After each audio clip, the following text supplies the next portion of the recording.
Hello everyone. सब दोस्तों का हम फ्रीडम नेटवर्क और डिजिट मैप की तरफ से सबको दोस्तों को अस्सलाम वालेकुम जी। होपफुली आप सब खैरियत से होंगे। आज ये सेशन जो है वो साइबर सिक्योरिटी सेफ्टी सिक्योरिटी पे हमने रखा था और वेबसाइट ओनर्स का और इंडिविजुअल्स का, specially for digi map members ji.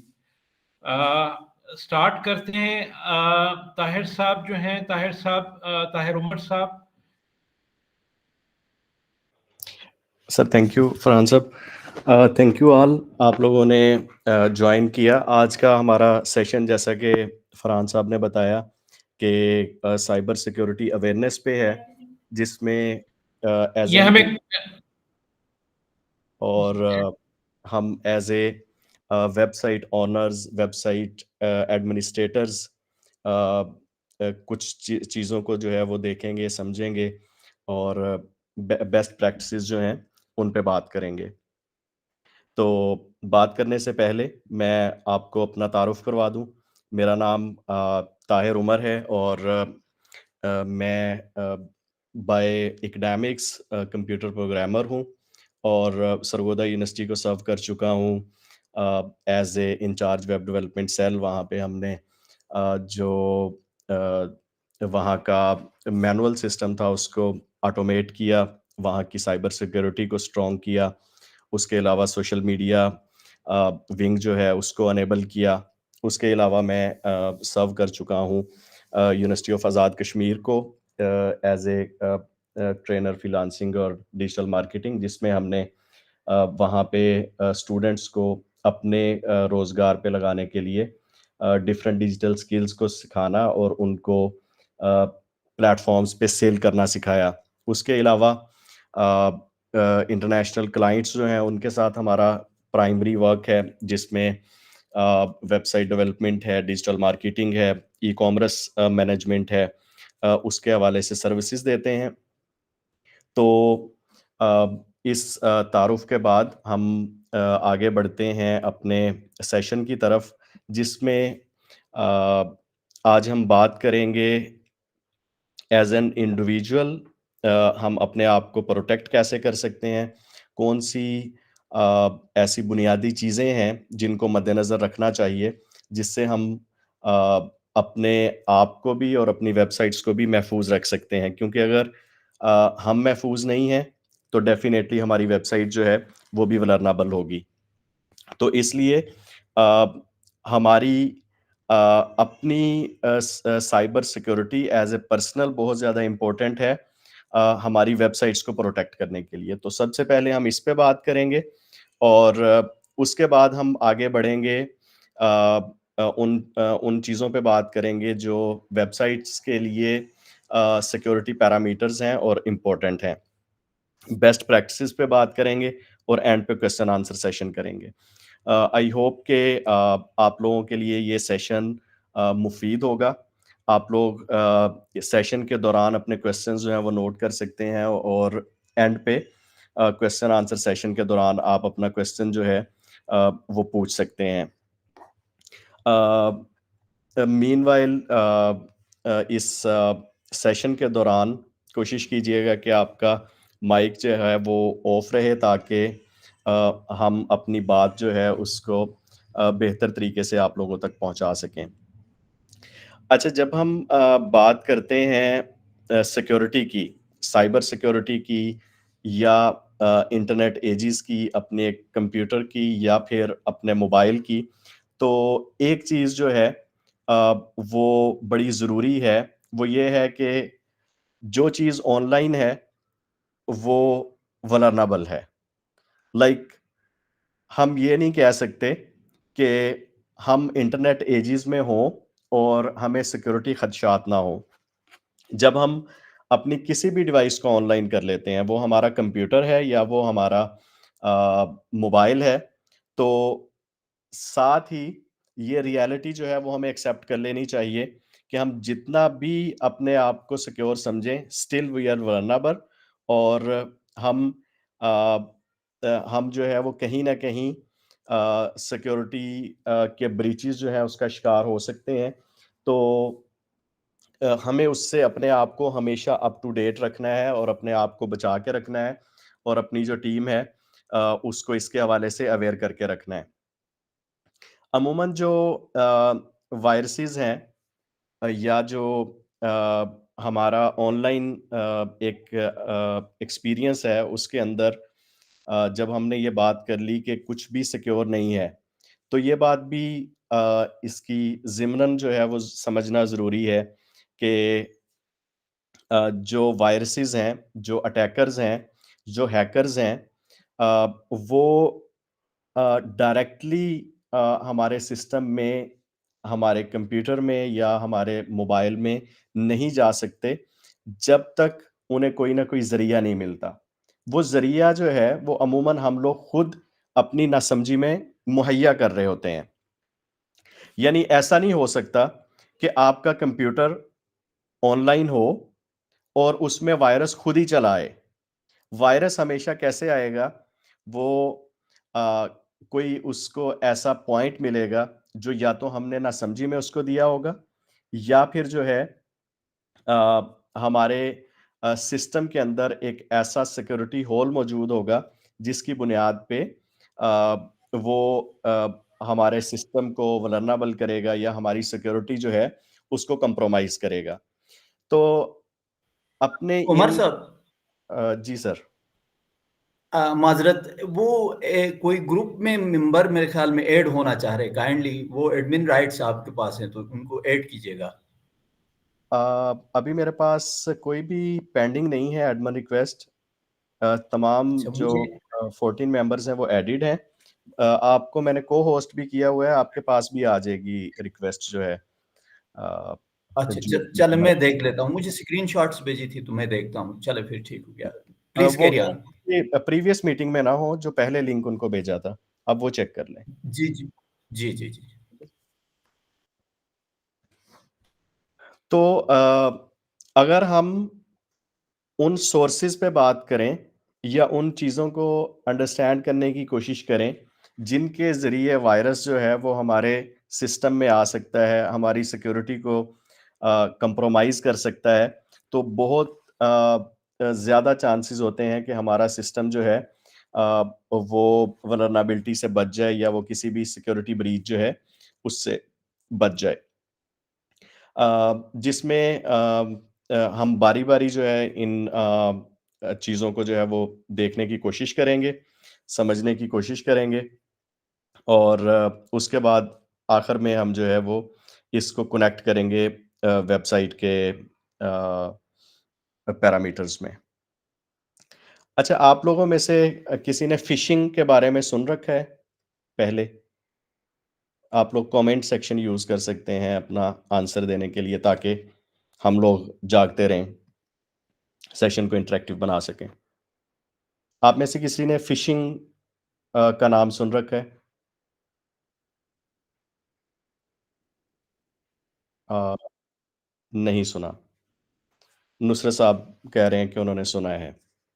Basically a, phishing जो है ये एक ऐसा सिक्योरिटी का अटैक के हवाले से एक टेक्नीक है जिसको हैकर्स यूज़ करते हैं ताकि हमारी जो पर्सनल इन्फॉर्मेशन है या हमारे जो पासवर्ड्स हैं या कोई भी सेंसिटिव डाटा है वो उन तक पहुंच सके।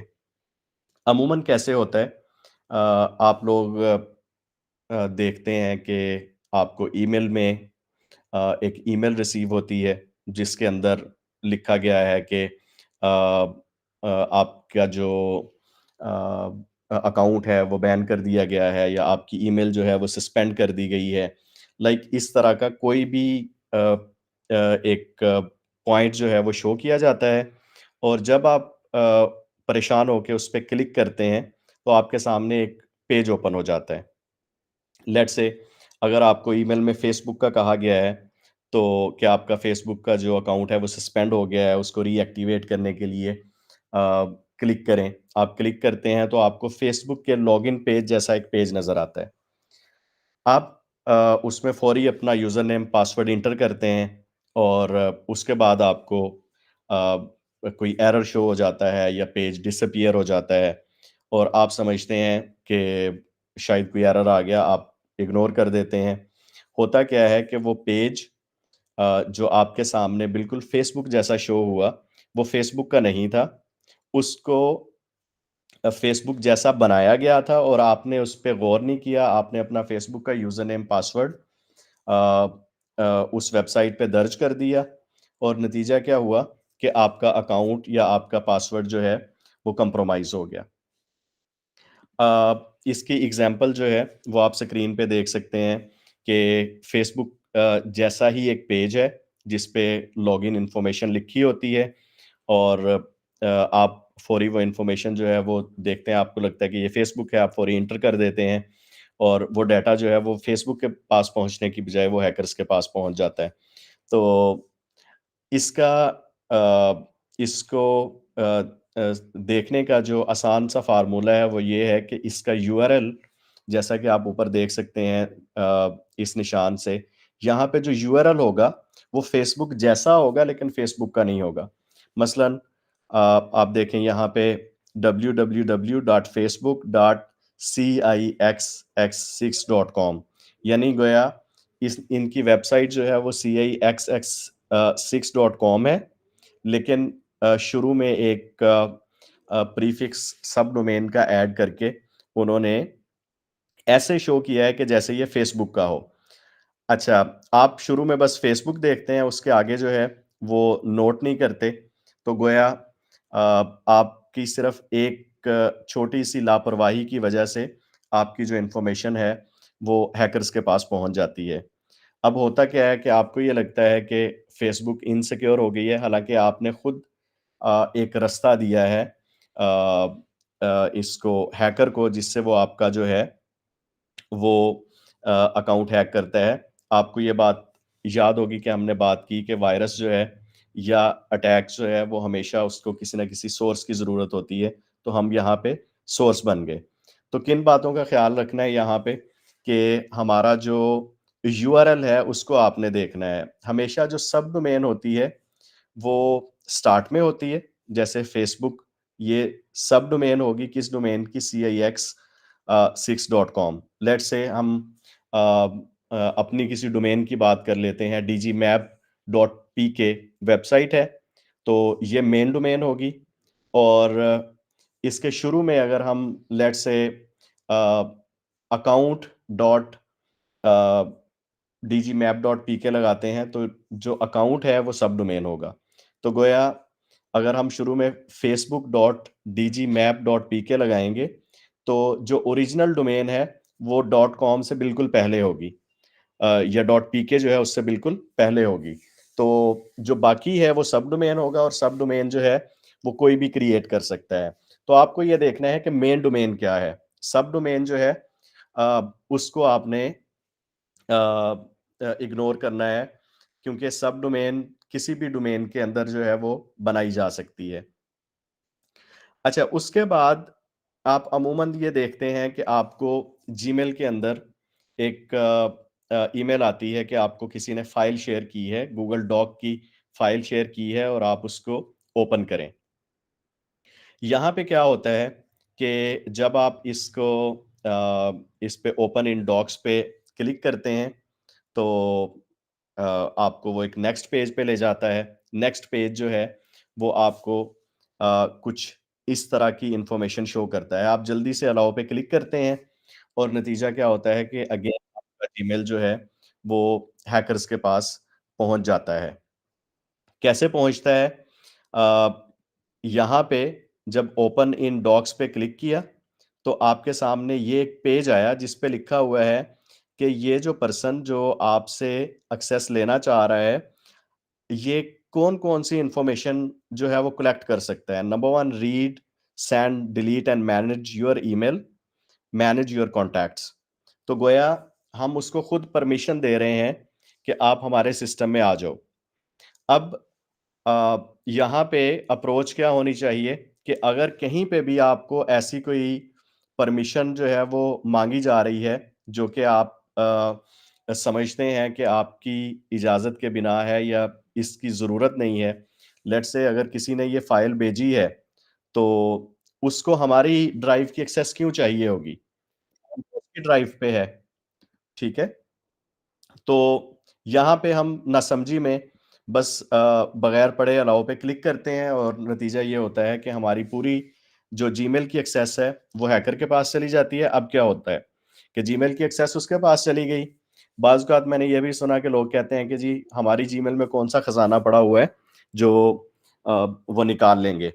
लेकिन आपकी जीमेल कनेक्टेड है आपके बैंक अकाउंट के साथ, आपकी जीमेल कनेक्टेड है फेसबुक अकाउंट के साथ। तो जो भी एक ओटीपी कोड आएगा, वो कोड जो है, वो आपका इसी ईमेल पे आएगा और हैकर उसको रीड कर लेगा। तो लिहाज़ा खज़ाना ना भी पड़ा हो, तो भी आपकी जो जीमेल के ज़रिए बेशुमार चीज़ें हैं, जिनको हैकर्स यूज़ करके कर सकते हैं। लेट्स से आपके फ्रेंड्स को ईमेल कर सकते हैं, जिसमें वो उनकी सेंसिटिव इन्फॉर्मेशन पूछ सकते हैं, अगर आपका अकाउंट जो है, वो ब्रीच हो जाए। लेट्स से और कुछ नहीं, तो आपकी ईमेल से स्पैम ईमेल्स जो हैं वो जनरेट कर सकते हैं मार्केटिंग की और आपकी ईमेल जो है वो ब्लॉक हो जाएगी। तो अगर आपकी ईमेल जो है उसमें बहुत इम्पोर्टेंट डाटा नहीं भी पड़ा हुआ, तो भी उसकी एक्सेस जो है वो किसी के पास जाती है, तो वो एक बहुत बड़ा जो है वो मसला हो सकता है। इसी चीज़ को आप ये ज़रा वीडियो में देख लीजिए कि किस तरह से जब ओपन डॉक पे क्लिक किया, आगे जो है वो चूज़ अकाउंट का ऑप्शन आ जाता है अगर आपके पास ज़्यादा अकाउंट्स ओपन हैं और उसको जो है वो आप एक्सेस देते हैं और एक्सेस देने के बाद उसके पास आपका जो नेक्स्ट पेज है, वो ओपन हो जाता है। नेक्स्ट पेज में वो आपसे परमिशन माँग रहा है कि वो आपकी सारी ईमेल्स को रीड कर ले, सेंड कर ले, डिलीट कर ले और आप जब इस पे अलाउ पे क्लिक करते हैं, तो वो चीज़ हो जाती है। अमूमन जो ईमेल्स आती हैं, उनका फ़ॉर्मेट कुछ इस तरह का होता है कि आपको लिखा हुआ है कि your account will be suspended और आप क्या करते हैं कि आप वेरीफाई अकाउंट पे क्लिक करते हैं और वेरीफाई अकाउंट पे क्लिक करने के बाद वो आपको किसी फ़िशिंग पेज पे ले जाता है, जहाँ से वो आपकी इन्फॉर्मेशन जो है उसको कलेक्ट करता है। अच्छा इसका हल क्या है कि आप हमेशा सेंडर जो है कि आपको जिसने ईमेल सेंड की है, उसको ज़रूर देखिए कि वो जिस एड्रेस से ईमेल सेंड कर रहा है, क्या वो ईमेल जो है, वो वेरिफाइड है? लेट्स से आपको फ़ेसबुक से ईमेल आई है, तो ऊपर जो है वो उसकी वही डोमेन वाला जो प्रोसेस जो हमने पहले बात की कि उसपे facebook.com लिखा हुआ है या कहीं ऐसा तो नहीं कि facebook.com डॉट abcd.com लाइक 3-4 किस्म के जो हैं वो आगे डॉट कॉम के वो डोमेन्स सी बनी हुई हैं, तो वो फौरी तौर पे आपको जो है वो एक रेड अलर्ट जाना चाहिए कि ये इश्यू जो है वो फ़िशिंग का हो सकता है। और अगर लेट्स से डीजी मैप से आपको ईमेल आई है, तो उसके आगे जो है वो dgmap.pk लिखा होना चाहिए। अगर उसके आगे लिखा हुआ है लेट्स से info@dgmap.tahirumer.com तो इसका मतलब है कि ये डीजी मैप की वेबसाइट से ईमेल नहीं है, ये tahirumer.com से है जिसने शुरू में डीजी मैप का नेम जो है वो यूज़ कर लिया हुआ है। तो ये अप्रोच जो है वो अमूमन हम उसका सेंडर का ईमेल नहीं देखते जिसकी वजह से ये इश्यू आता है। इसके अलावा सोशल इंजीनियरिंग की बहुत सारी टेक्निक्स यूज़ होती हैं। सोशल इंजीनियरिंग क्या है? जिसमें आपको किसी न किसी तरह से धोखा दिया जाता है। जो प्रीवियस एग्ज़ाम्पल्स हमने डिस्कस की हैं, अगरचे उनमें भी सोशल इंजीनियरिंग यूज़ की हुई है। ईमेल में जैसे बताया हुआ है कि आपका अकाउंट सस्पेंड हो गया है और इसी तरह से आपको बताया जाता है कि आप ये डॉक्यूमेंट ओपन करें या फिर जो है वो आप देखते हैं कि फ़ेसबुक मैसेंजर पे आपको कुछ इस तरह का मैसेज रिसीव होता है किसी की तरफ से और आप इस पे फ़ौरी क्लिक करते हैं।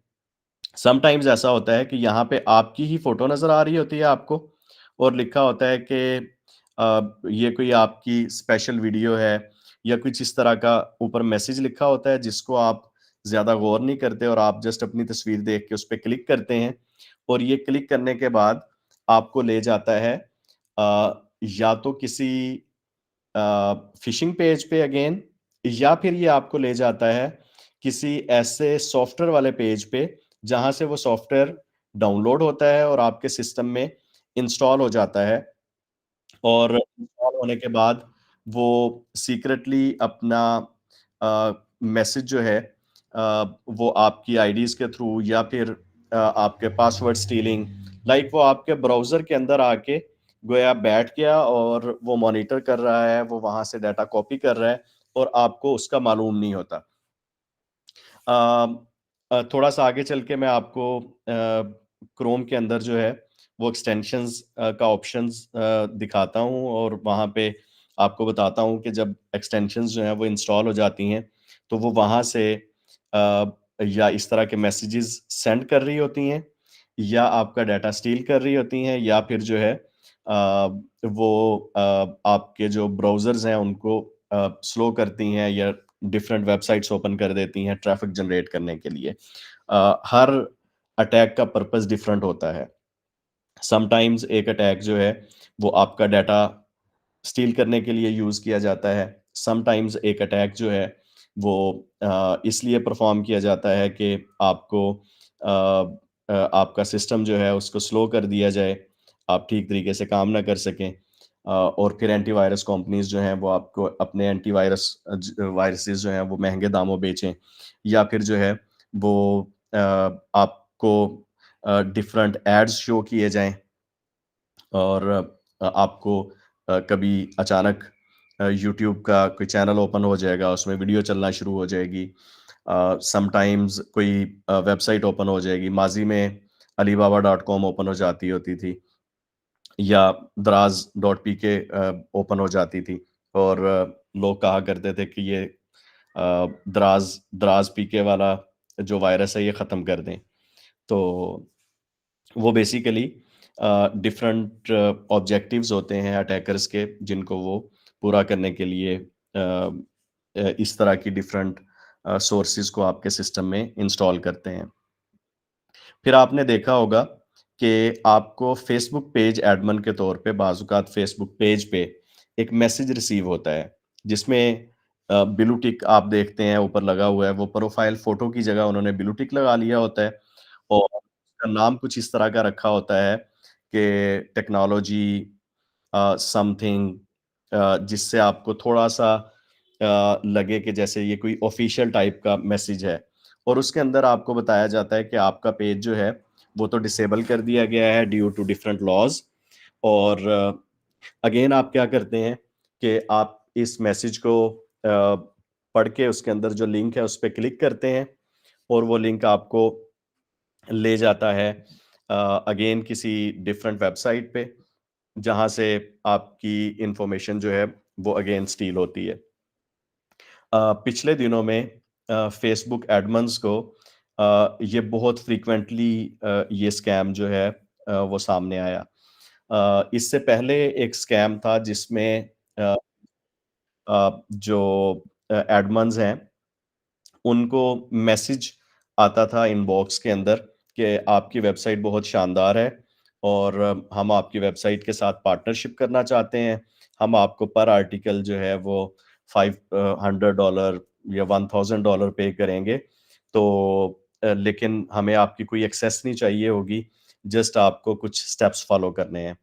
तो वो अगेन इस सोशल इंजीनियरिंग मेथड के ज़रिए क्या करते थे कि आपके पेज के अंदर वो फेसबुक बिज़नेस का जो एक अलग से स्वीट है फेसबुक बिज़नेस स्वीट के नाम से, उसमें उन्होंने बिज़नेस क्रिएट किया होता है और वो आपका पेज जो है, उसके अंदर उस ओनरशिप में ले जाते हैं।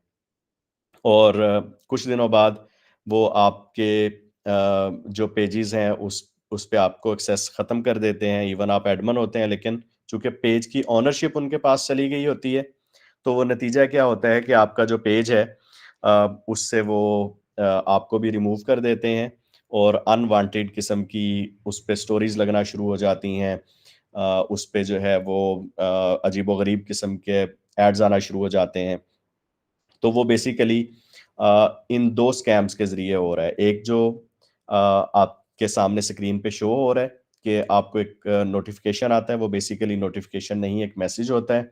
लेकिन आपको लगता है कि नोटिफ़िकेशन है क्योंकि उसको उन्होंने फ़ॉर्मेट कुछ इस टाइप से किया होता है। और दूसरा वो आपको लालच देते हैं कि हम आपका आर्टिकल जो है उसको आपकी वेबसाइट पे, आपके पेज पे अपने आर्टिकल्स को शेयर करना चाहते हैं और पार्टनरशिप करना चाहते हैं, कुछ इस सेंस में वो करते हैं और उससे आपकी जो एक्सेस है वो ओनरशिप उनके पास चली जाती है और नतीजा जो है वो उसी सूरत में निकलता है कि आपका पेज जो है वो परमानेंटली ब्लॉक भी हो जाता है, एक्सेस तो आपके पास से चली ही गई होती है।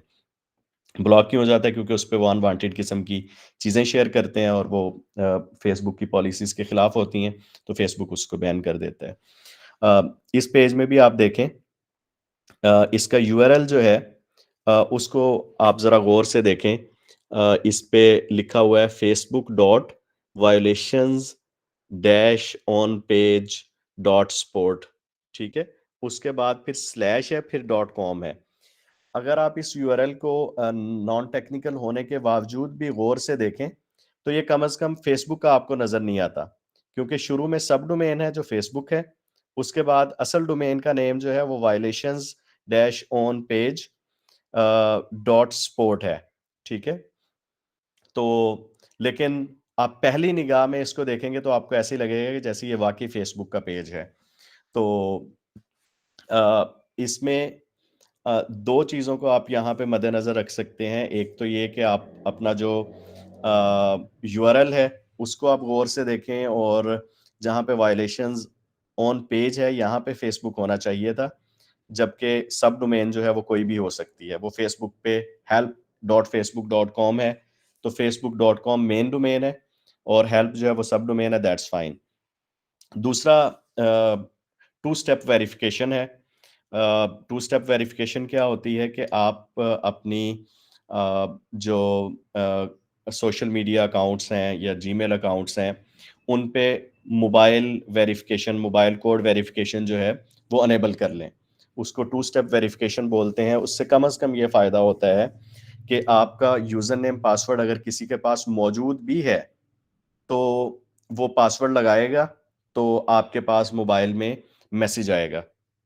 अब वो मैसेज जो है, वो आप उनको बताएँगे, तो ही जो है वो एक्सेस कर सकते हैं। अगर आप नहीं बताते, तो डेफ़िनेटली वो आपका जो अ, अकाउंट है, उसको एक्सेस नहीं कर सकते। तो इससे बचने के 2 तरीके, एक यूआरएल को गौर से देखना और दूसरा टू स्टेप वेरिफिकेशन जो है, वो ऑन करना, वो बहुत इम्पोर्टेंट है। अमूमन आप लोग एड्स देखते हैं। एड्स डिफरेंट वेबसाइट्स को ओपन करें, लेट्स से आपने कोई सॉफ्टवेयर डाउनलोड करना है, तो उस सॉफ्टवेयर पे प्लीज़ ये माइक ऑफ कर लीजिएगा। Thank you.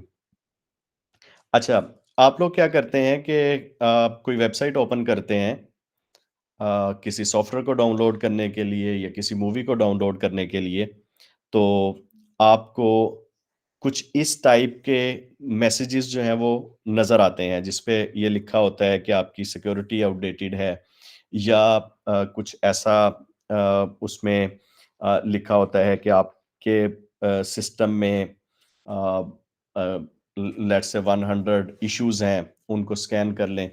वो इस तरह का पॉपअप मैसेज होता है और ये असल में ये खुद वायरस इंस्टॉल करने का पॉपअप होता है। मोबाइल पे अगर आप देखें तो कुछ इस टाइप का बाज़-औक़ात वो पॉपअप सा आ रहा होता है और इश्यू ये होता है कि आप उसको कैंसल भी नहीं कर पा रहे होते। आप कैंसल पे क्लिक करते हैं तो वो कोई और पेज खोल देता है। तो वैसे सिस्टम पे अगर आप हों, तो उसके डिफरेंट तरीके होते हैं। उसको आप एस्केप वाला बटन प्रेस करें तो आप उससे निकल सकते हैं। लेकिन अगर आपको समझ ना आ रही हो, तो इसमें किसी जगह पे भी क्लिक करने की बजाय आप सिस्टम को रीस्टार्ट कर लें या अपने मोबाइल को रीस्टार्ट कर लें ताकि कम से कम इतना ज़रूर हो कि आप इससे बच सकें। कुछ इस टाइप के जो मैसेजेस हैं वो भी आते हैं।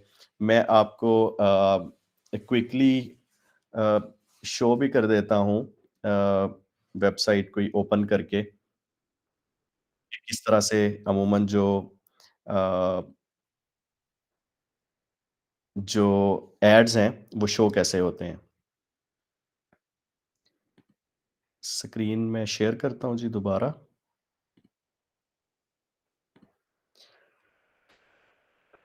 अमूमन सॉफ्टवेयर्स डाउनलोड करने वाली वेबसाइट्स पे और मूवीज़ वगैरह की वेबसाइट्स पे, या फिर डिफरेंट जो ऐसी वेबसाइट्स जो गूगल एडसेंस के साथ मुंसलिक नहीं होती, उन पे आपको जो है वो इस तरह के जो सॉफ्टवेयर्स हैं या पॉपअप्स हैं वो देखने को मिलते हैं। लेट्स से हम इस लिंक को ओपन करते हैं, इसमें मूवीज़ वाले टैब पे आ जाएँ। और जैसे ही मैंने इस पे क्लिक किया, तो इसने क्या किया कि ये मुझे इस तरह एक और वेबसाइट पे ले गया। और समटाइम्स मेरा ख़्याल आपको स्क्रीन जो है वो क्लोज़ हो गई है, मैं दोबारा शेयर करता हूँ।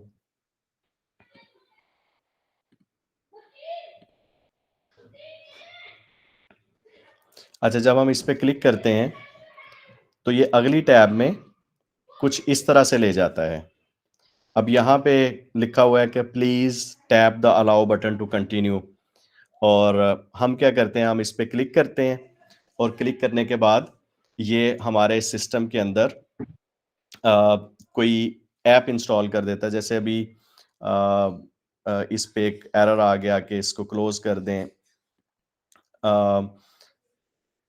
तो इस तरह के एरर्स जो हैं वो अमूमन आते हैं जब आप कोई सॉफ्टवेयर डाउनलोड कर रहे हों, या फिर जो है आप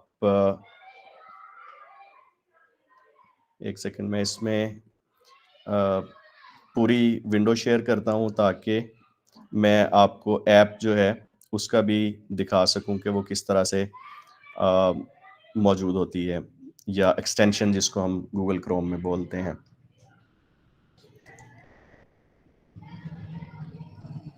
अगर आप सेटिंग्स में यहाँ पे जाएँगे, तो एक्सटेंशंस की एक टैब है, मैनेज एक्सटेंशंस।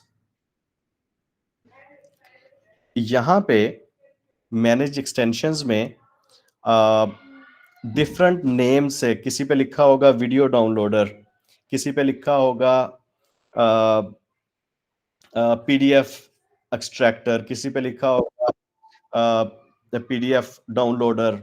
लाइक इस तरह के मिलते-जुलते से नाम होते हैं, लेकिन वो ऐप आपने खुद इंस्टॉल नहीं की होती, वो इसी तरह के किसी न किसी वेबसाइट पे क्लिक करके जब आप कोई चीज़, कोई सॉफ्टवेयर डाउनलोड कर रहे होते हैं, तो वो आपके सिस्टम में यहाँ पे इंस्टॉल हो जाता है।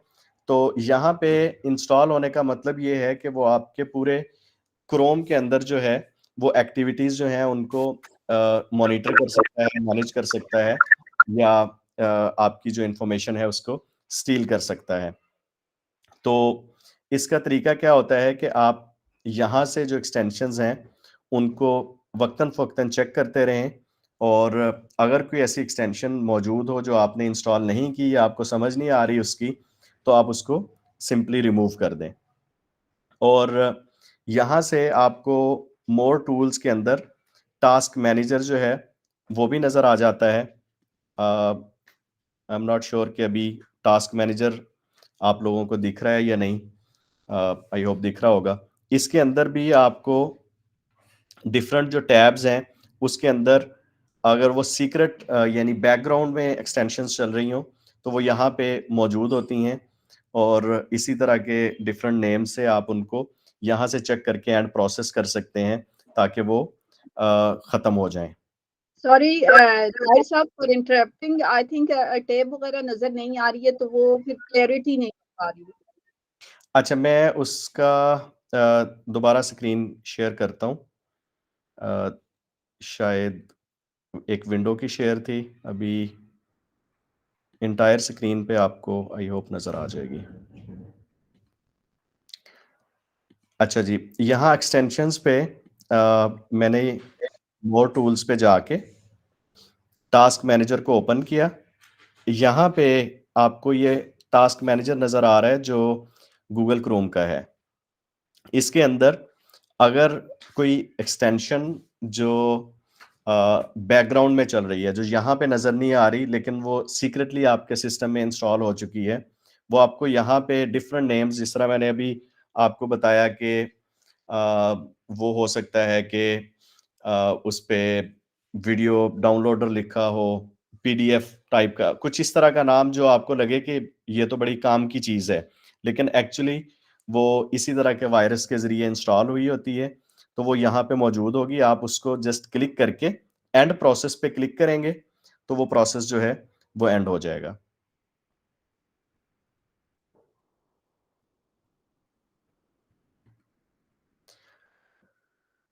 अभी दोबारा मैं प्रेज़ेंटेशन ओपन करता हूँ और हम मज़ीद कुछ चीज़ें जो हैं उनको समझते हैं।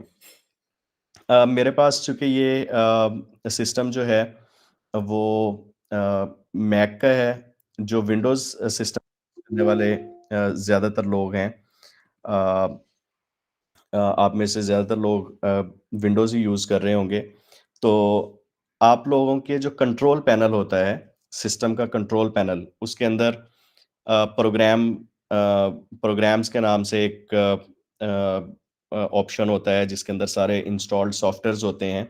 उसको भी आप वक़्तन-फ़वक़्तन, जैसे मैंने अभी बताया था कि आप क्रोम की एक्सटेंशंस देखें, इसी तरह आप उसको भी देखते रहा करें, ताकि उसको देखने से आपको ये आइडिया हो जाए कि अगर कोई ऐसा सॉफ्टवेयर जो कहीं गलती से आपके सिस्टम में इंस्टॉल हो गया हो, जो आपने नहीं इंस्टॉल किया हुआ, तो उसको फ़ौरी रिमूव कर दें, क्योंकि समटाइम्स ऐसा होता है कि जो एक्सटेंशंस हैं, वो किसी सॉफ्टवेयर से आ रही होती हैं, आप इनको रिमूव करते हैं, ये फिर दोबारा से आ जाती हैं और वो सॉफ्टवेयर आपके सिस्टम में इंस्टॉल होता है।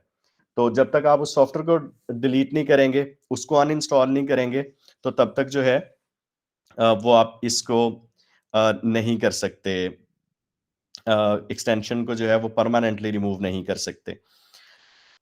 अच्छा जी, ये कुछ जो हमने आपके सामने शेयर किए कि जिनसे आपकी सिक्योरिटी है वो ब्रीच होती है, या आपका जो सिस्टम है उसके अंदर वायरस जो है वो आता है। तो इसके और भी बहुत सारे ज़राए हो सकते हैं जिसमें इटसेल्फ सॉफ्टवेयर्स हैं।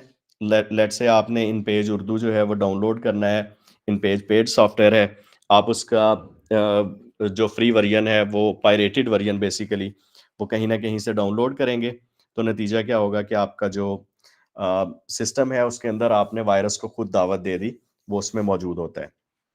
तो पहली चीज़, अगर आपका सिस्टम है या आपके अकाउंट्स हैं, उनको स्ट्रॉन्ग पासवर्ड जो है वो लगाएँ, और स्ट्रॉन्ग पासवर्ड से ये मुराद है कि पाकिस्तान @123 नहीं होना चाहिए। अभी मेरा ख़्याल है कि हमारे जो मैक्सिमम मेंबर्स हैं, उनमें से यकीनन किसी न किसी का पासवर्ड जो है ना वो पाकिस्तान 123 होगा, क्योंकि कॉमनली हम लोग ये रख लेते हैं। और नतीजा क्या होता है कि उसको ब्रेक करना ब्रूट फोर्स अटैक के ज़रिए। ब्रूट फोर्स अटैक क्या होता है कि डिक्शनरी वर्ड्स दे दिए जाते हैं और अटैकर जो है वो उस डिक्शनरी को 3-4 दिन चला के चेक करता रहता है कि कौन-सा जो उसमें मैच करेगा, जिसकी वजह से वो पासवर्ड लग जाएगा। तो उनको गेस करना आसान होता है। इसलिए पासवर्ड जो है वो स्ट्रॉन्ग होना चाहिए और हर वेबसाइट पे डिफरेंट होना चाहिए।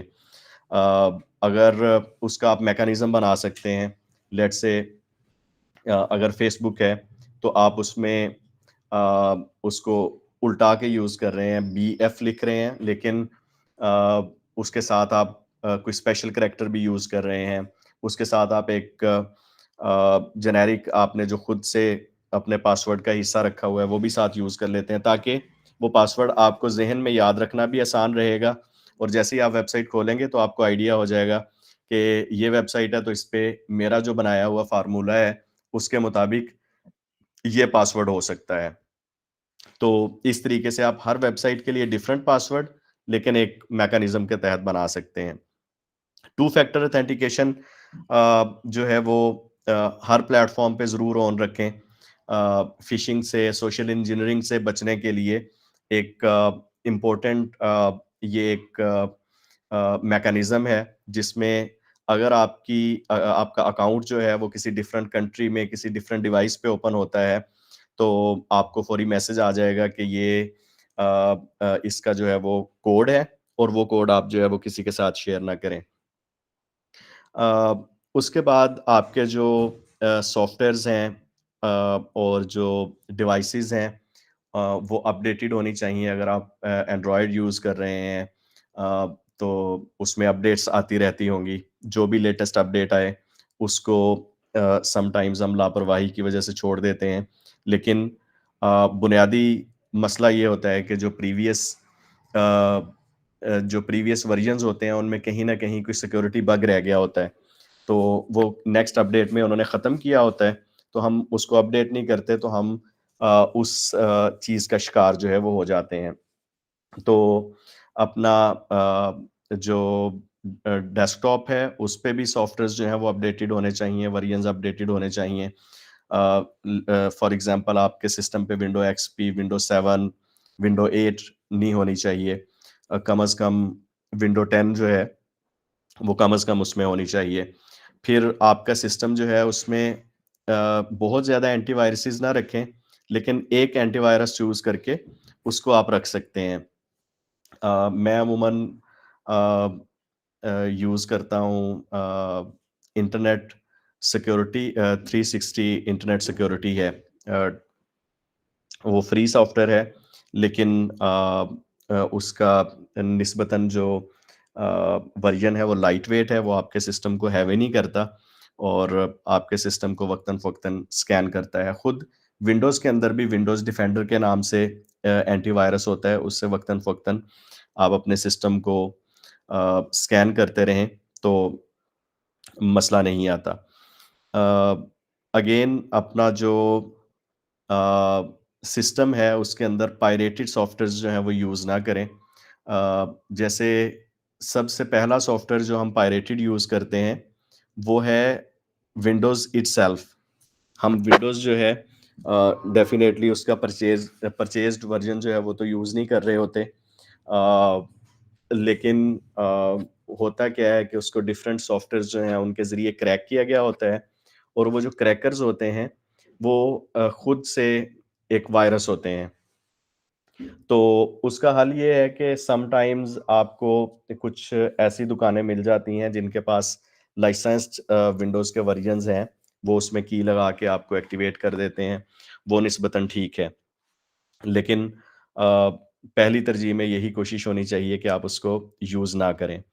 सेकेंडली डिफरेंट सॉफ्टवेयर्स में माइक्रोसॉफ्ट ऑफिस जो है वो हम यूज़ करते हैं। अगेन उसका पायरेटेड वर्जन यूज़ कर रहे होते हैं। उसका अल्टरनेटिव जो है वो गूगल डॉक्स भी मौजूद है, आप उसको भी यूज़ कर सकते हैं और जो माइक्रोसॉफ्ट का अपना एक ऑनलाइन टूल्स हैं जिसमें वन ड्राइव के अंदर आप इन ऑफिस टूल्स को जो है वो फ्री ऑफ कॉस्ट यूज़ कर सकते हैं अल्टरनेटिवली। लेकिन पायरेटेड वर्जन जो है उससे काफ़ी बेहतर है। फ़ोटोशॉप बाज़ औक़ात अमूमन एडमन्स को यूज़ करना होता है। उसके अल्टरनेटिव में फ़ोटोपे के नाम से एक वेबसाइट है, मैं यहाँ पे शेयर भी कर देता हूँ। बहुत सारे लोग जो हैं वो कैनवा भी यूज़ कर रहे होंगे। वो भी एक बेहतर ऑप्शन है। लेकिन फ़ोटोपे.com जो है वो फ़ोटोशॉप का एक डिफरेंट ऑनलाइन वर्जन है जिससे जो है वो आप जिसको फ्री ऑफ कॉस्ट यूज़ कर सकते हैं। तो इस तरह से आप डिफरेंट अल्टरनेटिव्स पे जा सकते हैं अगर आप परचेज़ नहीं करना चाह रहे किसी सॉफ्टवेयर के ओरिजिनल सॉफ्टवेयर को, लेकिन उसका पायरेटेड वर्जन जो है वो आपके लिए एक हमेशा दर्द-ए-सर बना रहेगा। वो खुद आप यूँ समझ लें कि आपने वायरसेस को खुद जगह दी हुई है कि वो आपके सिस्टम को वल्नरेबल रखें। उसके बाद हमें बाज़-औक़ात ईमेल्स में डॉक्यूमेंट्स मौसूल होते हैं। कुछ लोगों ने अपनी स्टोरीज़ वग़ैरह भेजी होती हैं या फिर समटाइम्स कोई फ़ोटो मौसूल हुई होती है। तो उसकी जो एक्सटेंशन है एंड पे, वो .exe नहीं होनी चाहिए। लेट्स से होता क्या है कि हम उस पे भी अगेन गौर नहीं करते, तो लिखा होता है कि image.png.exe। तो बेसिकली जो आखिरी एक्सटेंशन है वो उसकी एक्सटेंशन होगी, और exe का मतलब है कि ये एक एग्जीक्यूटेबल फाइल है, वो आपके सिस्टम में एग्जीक्यूट होगी। जबकि जो इमेज फाइल है वो png, jpg, jpeg या इस तरह के फॉर्मेट्स में होनी चाहिए, exe फॉर्मेट में नहीं होनी चाहिए। अमूमन आप लोग किसी न किसी सोर्स से अपनी रिसर्च के लिए पीडीएफ डाउनलोड करते हैं और उसके आगे लिखा होता है pdf.exe। तो वो पीडीएफ फाइल नहीं है, वो बेसिकली एग्जीक्यूटेबल फाइल है जो वायरस है और आपके सिस्टम में वो इंस्टॉल हो जाएगी जब आप उसको ओपन कर रहे होंगे, उसको क्लिक करेंगे। तो हमेशा मेक श्योर कर लें कि जब भी आप कोई फाइल डाउनलोड कर रहे हैं, उसको ओपन कर रहे हैं, तो उसकी एक्सटेंशन जो है वो क्या है। अगर वो आपको सामने नज़र ना आए तो उस पे राइट क्लिक करके प्रॉपर्टीज़ में चले जाएँ। प्रॉपर्टीज़ में आपको एप्लीकेशन टाइप में लिखा होगा कि ये एग्जीक्यूटेबल है या फ़ोटो है या पीडीएफ टाइप है। तो थोड़ी-सी एफर्ट लगती है, लेकिन वो बहुत इम्पोर्टेंट हो जाता है। अच्छा, फिर ऑफ़िस फाइल्स अमूमन रिसीव होती हैं। हमारे कुछ दोस्तों को जो है वो स्टोरीज़ माइक्रोसॉफ्ट ऑफ़िस की फाइल्स में आ रही होती हैं, और हम जब उसको ओपन करते हैं, तो उसके अंदर अनेबल मैक्रोज़ का एक बटन जो है टॉप पे शो हो रहा होता है। वो अनेबल मैक्रोज़ जो है, वो बेसिकली क्या करता है कि वो आपकी जो फ़ाइल है उसके अंदर कुछ कोड्स को रन कर लेता है, और आप बगैर किसी सॉफ्टवेयर इंस्टॉलेशन के स्टिल जो है एक सिक्योरिटी ब्रीच की तरफ चले जाते हैं। वो बेसिकली माइक्रोसॉफ्ट ऑफिस के अंदर कुछ कोड के ऑप्शंस हैं जिनको वो यूज़ करके आपके सिस्टम को वल्नरेबल करते हैं। तो अगर आपको किसी ने कोई स्टोरी सेंड की है, उसमें अगर ऑप्शन ऊपर आप गौर से देख लें कि कहीं पे अनेबल मैक्रोज़ का ऑप्शन आ रहा हो, तो उसको कभी अनेबल ना करें।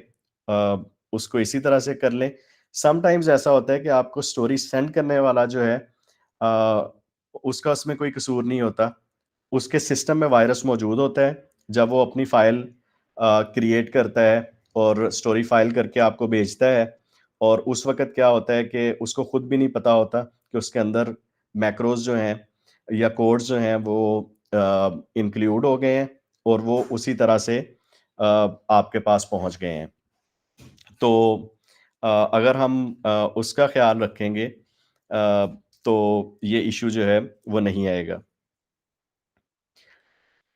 उसके अलावा जैसे हमने अभी प्रीवियसली डिस्कस किया कि आपने कोई वेबसाइट ओपन की हुई है और सडनली एक वेब पेज आ जाता है, या फिर जो है वो एक पॉपअप आ जाता है जो आपको कहता है कि आप हैक हो गए हैं या आपके सिस्टम में बहुत सारे एरर्स हैं, तो उनको स्कैन कर लें, उनको ठीक कर लें, या वो कहता है कि आपका सॉफ्टवेयर आउटडेटेड है, या वो कहता है कि क्रोम आपका आउटडेटेड है।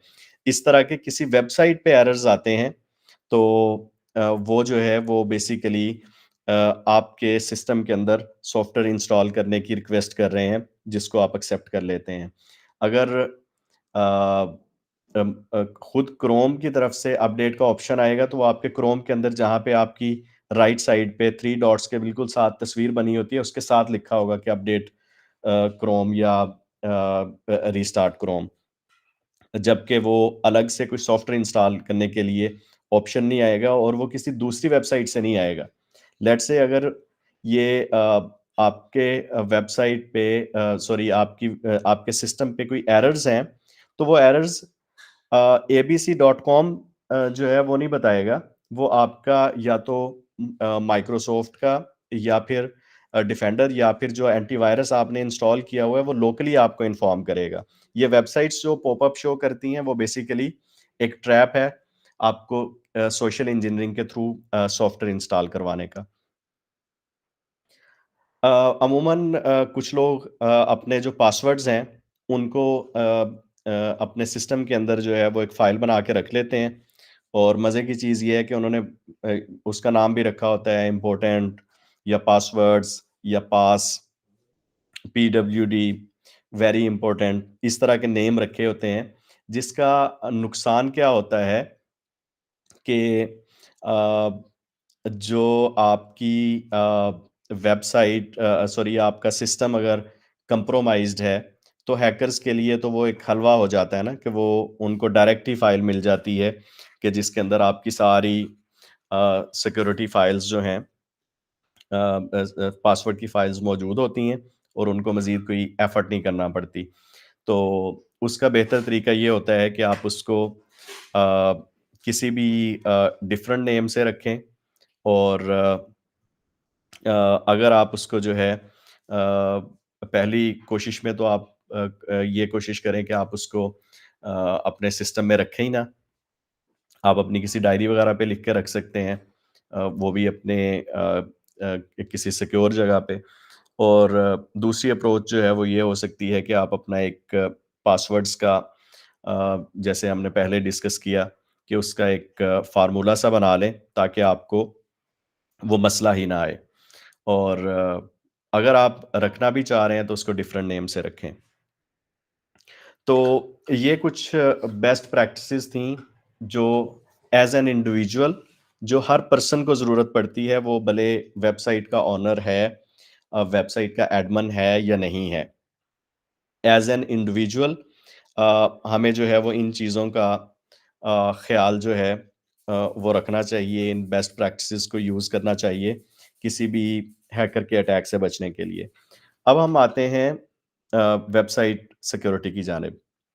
यहाँ तक आई होप कि आप लोगों को जो है वो इस सेशन से अ, कुछ ना कुछ फ़ायदा ज़रूर मिला होगा और अगर आपके क्वेश्चंस हैं, तो आप उनको प्लीज़ नोट कर लीजिए ताकि वेबसाइट सिक्योरिटी वाला सेक्शन भी कवर करने के बाद हम एक ही दफ़ा जो है वो क्वेश्चंस जो हैं वो कर लें। तो अ, क्या सूरत-ए-हाल है जी? सेशन जो है वो समझ आ रहा है सबको? बिल्कुल समझ आ रहा है sir, thank you. Thank you जी। मैंने कहा ये ना हो कि 2 घंटे बाद मुझे पता चले कि मेरा इंटरनेट कनेक्शन जो है वो ख़त्म हो गया था और मैं अकेला ही अपने आप को ही समझा रहा था सब कुछ। ये क्वेश्चंस बाद में करेंगे, अभी तो नहीं कर सकते जी, ना? जी एंड पे करते हैं।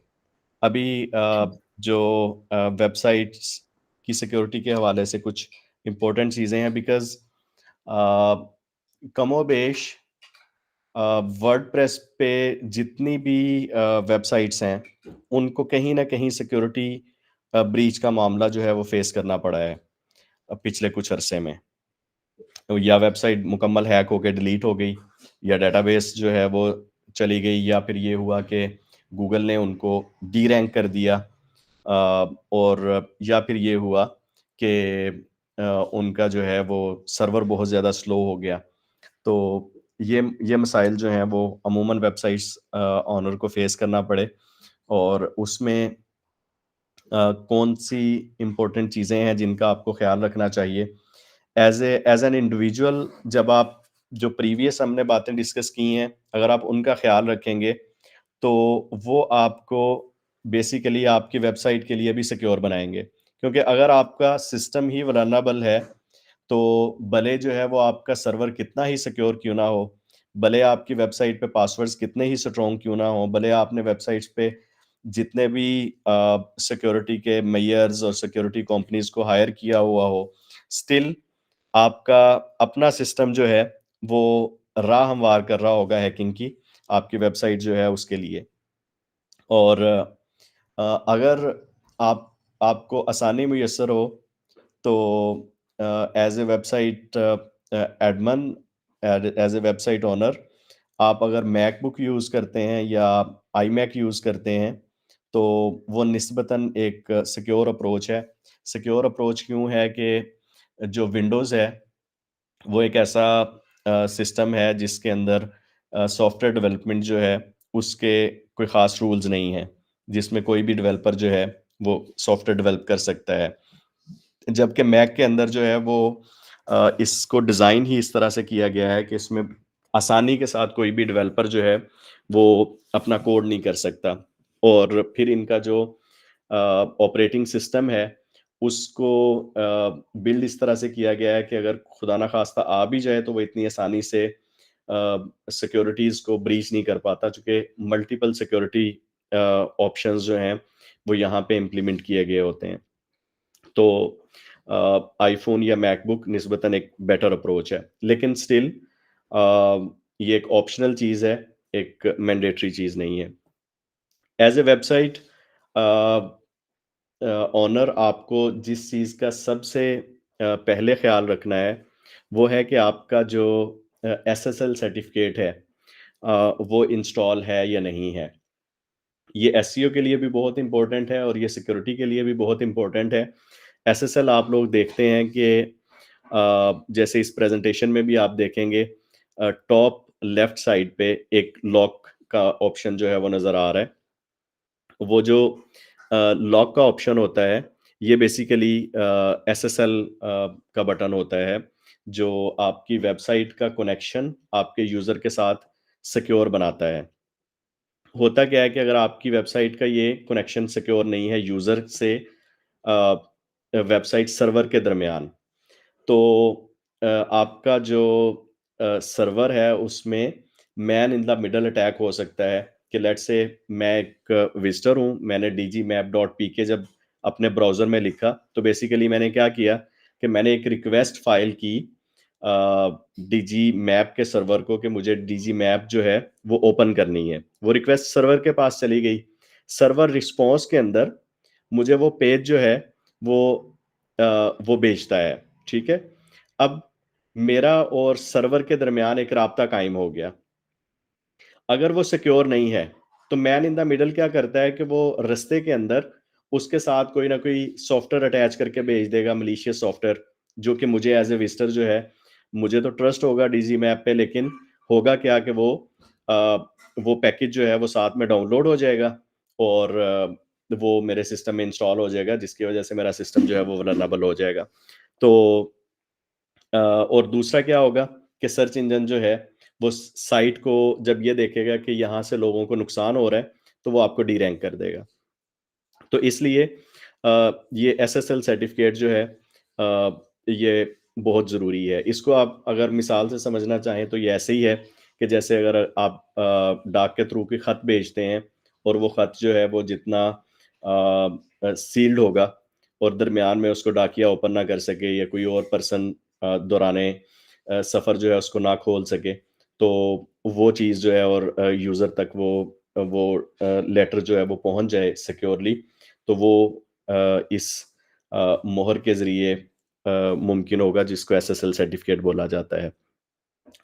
ये फ्री ऑफ कॉस्ट भी अवेलेबल होता है डिफरेंट होस्टिंग कंपनीज़ की तरफ से और पेड भी अवेलेबल होता है। डिफरेंट इसके पैरामीटर्स होते हैं। बिल्कुल बेसिक लेवल का ऐसी वेबसाइट जिस पे सिर्फ इंफॉर्मेशन शेयर हो रही है, वो किसी के क्रेडिट कार्ड और डेबिट कार्ड की डिटेल्स नहीं ले रही, तो उसमें बिल्कुल बेसिक चल जाता है। अगर आपने कोई ऑनलाइन स्टोर भी उस पे मैनेज किया हुआ है, जिस पे लोग अपने क्रेडिट कार्ड की डिटेल्स वगैरह एंटर करते हैं ताकि उनकी डिटेल्स रास्ते में चोरी ना हो जाएँ, उसके लिए मज़ीद सिक्योर किस्म के सर्टिफ़िकेट्स होते हैं। लेकिन मोस्टली आप लोग जो हैं वो न्यूज़ वेबसाइट्स हैं, तो एक बेसिक सर्टिफ़िकेट जो फ्री में अवेलेबल होता है, उसको आप इंस्टॉल करवा सकते हैं।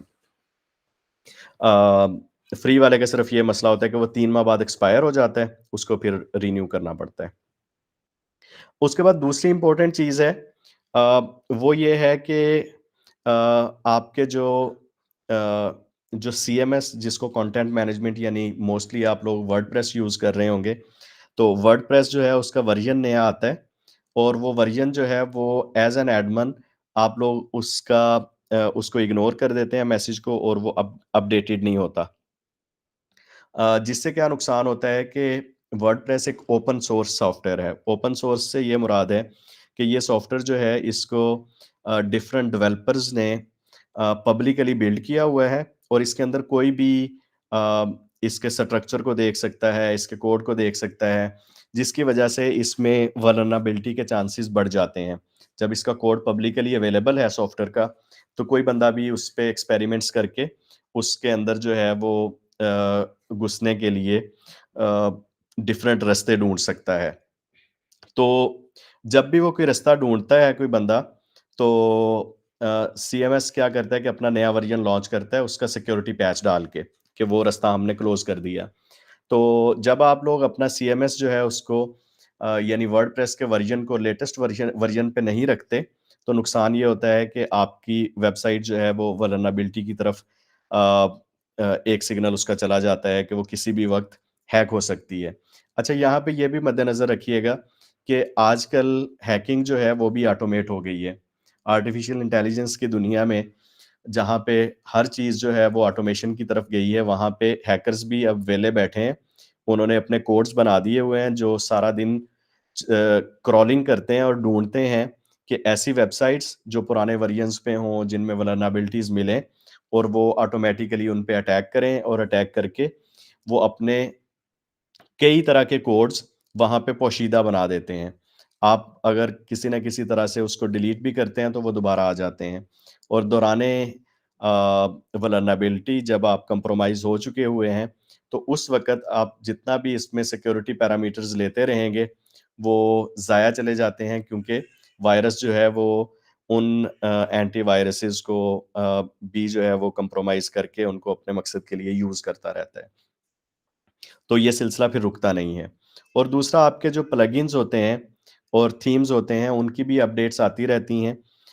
उनको भी प्रॉपरली अपडेट रखना चाहिए ताकि उनके भी किसी प्रीवियस वर्जन के अंदर जो है वो कोई सिक्योरिटी ब्रीच हो, तो उसमें कोई इश्यू ना आए। उसके बाद इम्पोर्टेंट पॉइंट ये है कि आप जब इस बात पे नज़र रखें कि आपका डेवलपर जो है उसने जो प्लगइन्स इंस्टॉल किए हैं, जो थीम्स इंस्टॉल किए हैं, वो सिक्योरली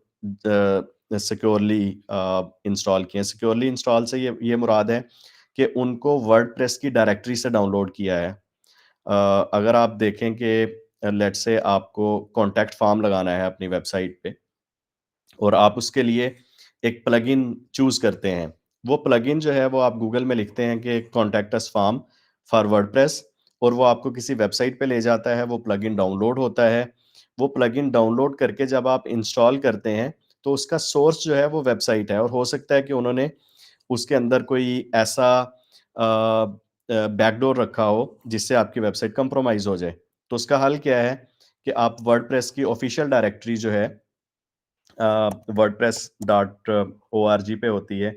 अगर आप गूगल में जाके लिखते हैं वर्डप्रेस प्लगइन्स प्लगइन डायरेक्टरी, तो वो आपको wordpress.org/plugins ओपन कर देता है। आप यहाँ से जब भी प्लगइन को डाउनलोड करते हैं या डायरेक्टली प्लगइन्स वाले सेक्शन में जाके इंस्टॉल करते हैं, तो आपको ये निस्बतन एक सिक्योर ऑप्शन है क्योंकि वर्डप्रेस अपनी डायरेक्टरी में उन प्लगइन्स को रिमूव कर देता है या नहीं आने देता, जो इनसिक्योर होते हैं या जो कोई ऐसा बैकडोर रखते हैं अपने प्लगइन्स के अंदर या थीम्स के अंदर जो अप्रूव्ड नहीं है। तो इसलिए आप जब भी प्लगइन वगैरह यूज़ करें, तो उसको अननोन सोर्स से डाउनलोड करने की बजाय उसको जो है